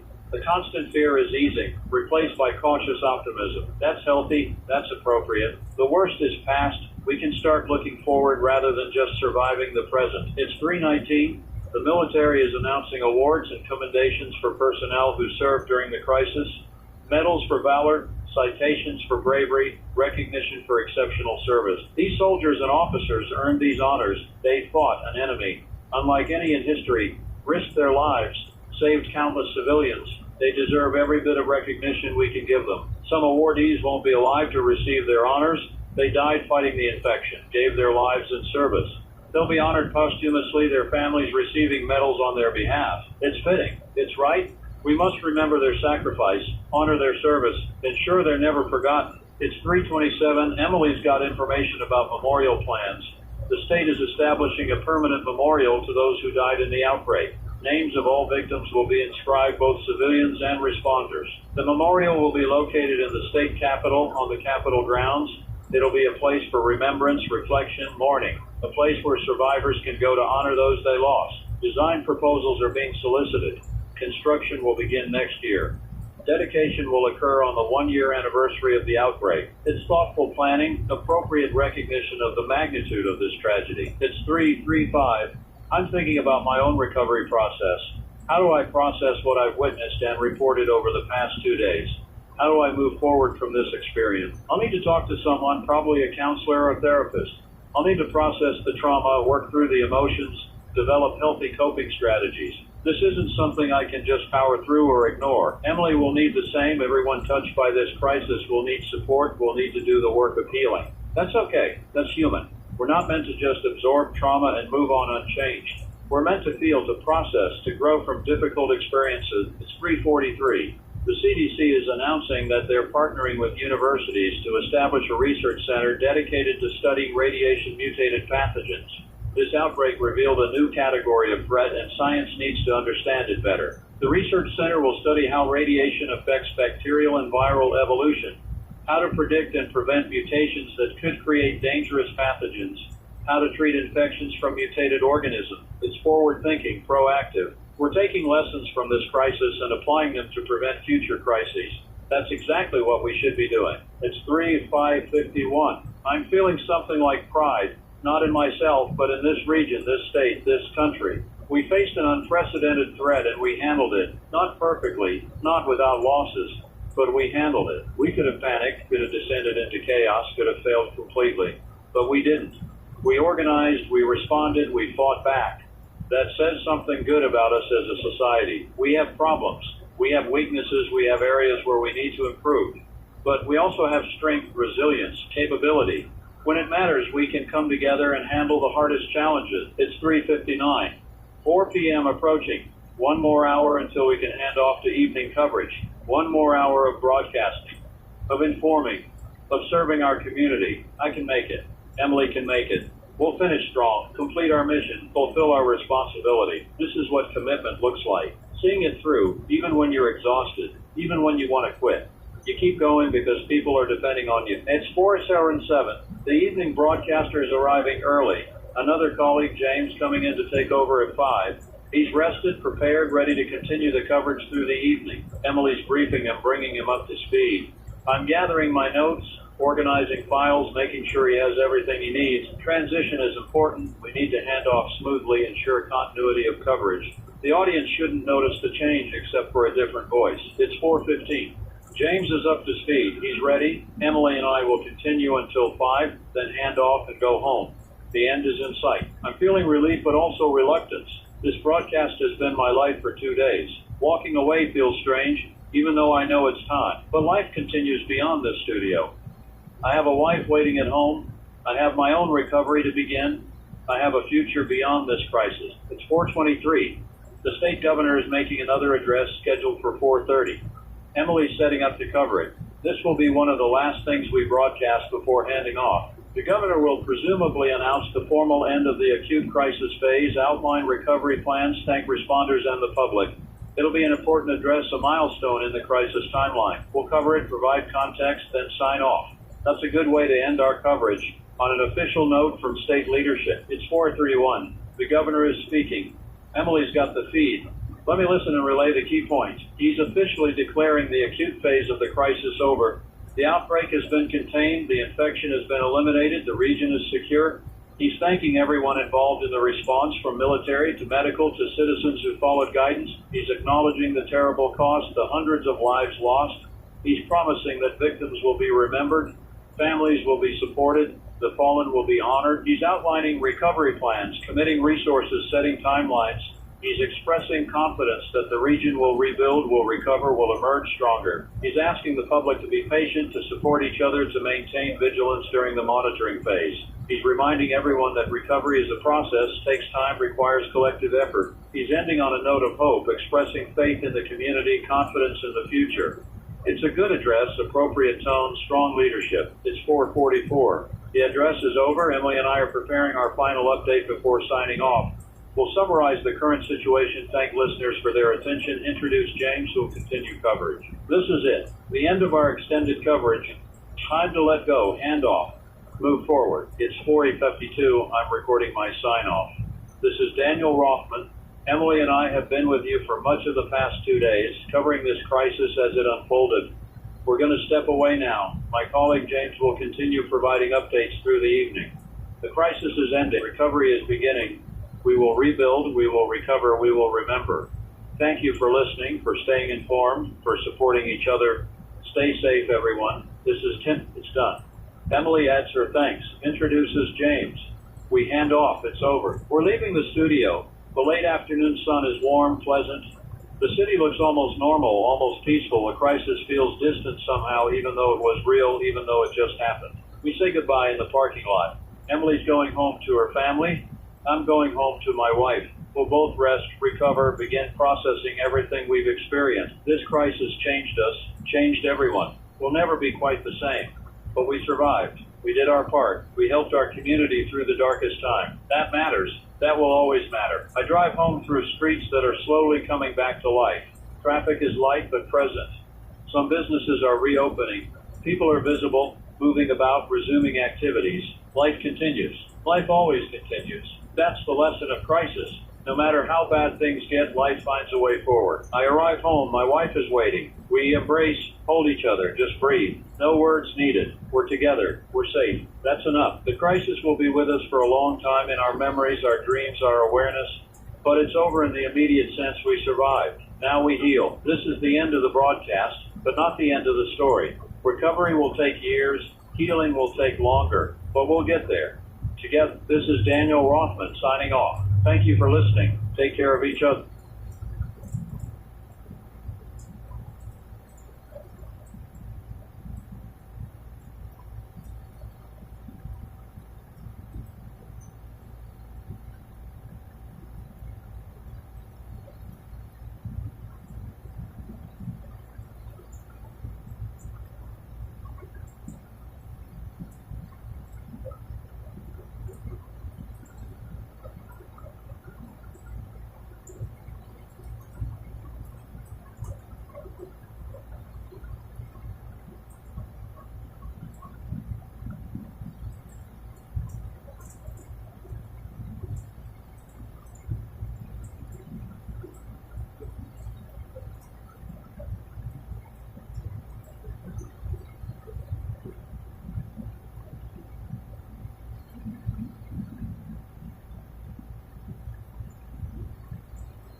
support system that comes with the base and backpack for perfect sleep right after night. We'll never get counted again.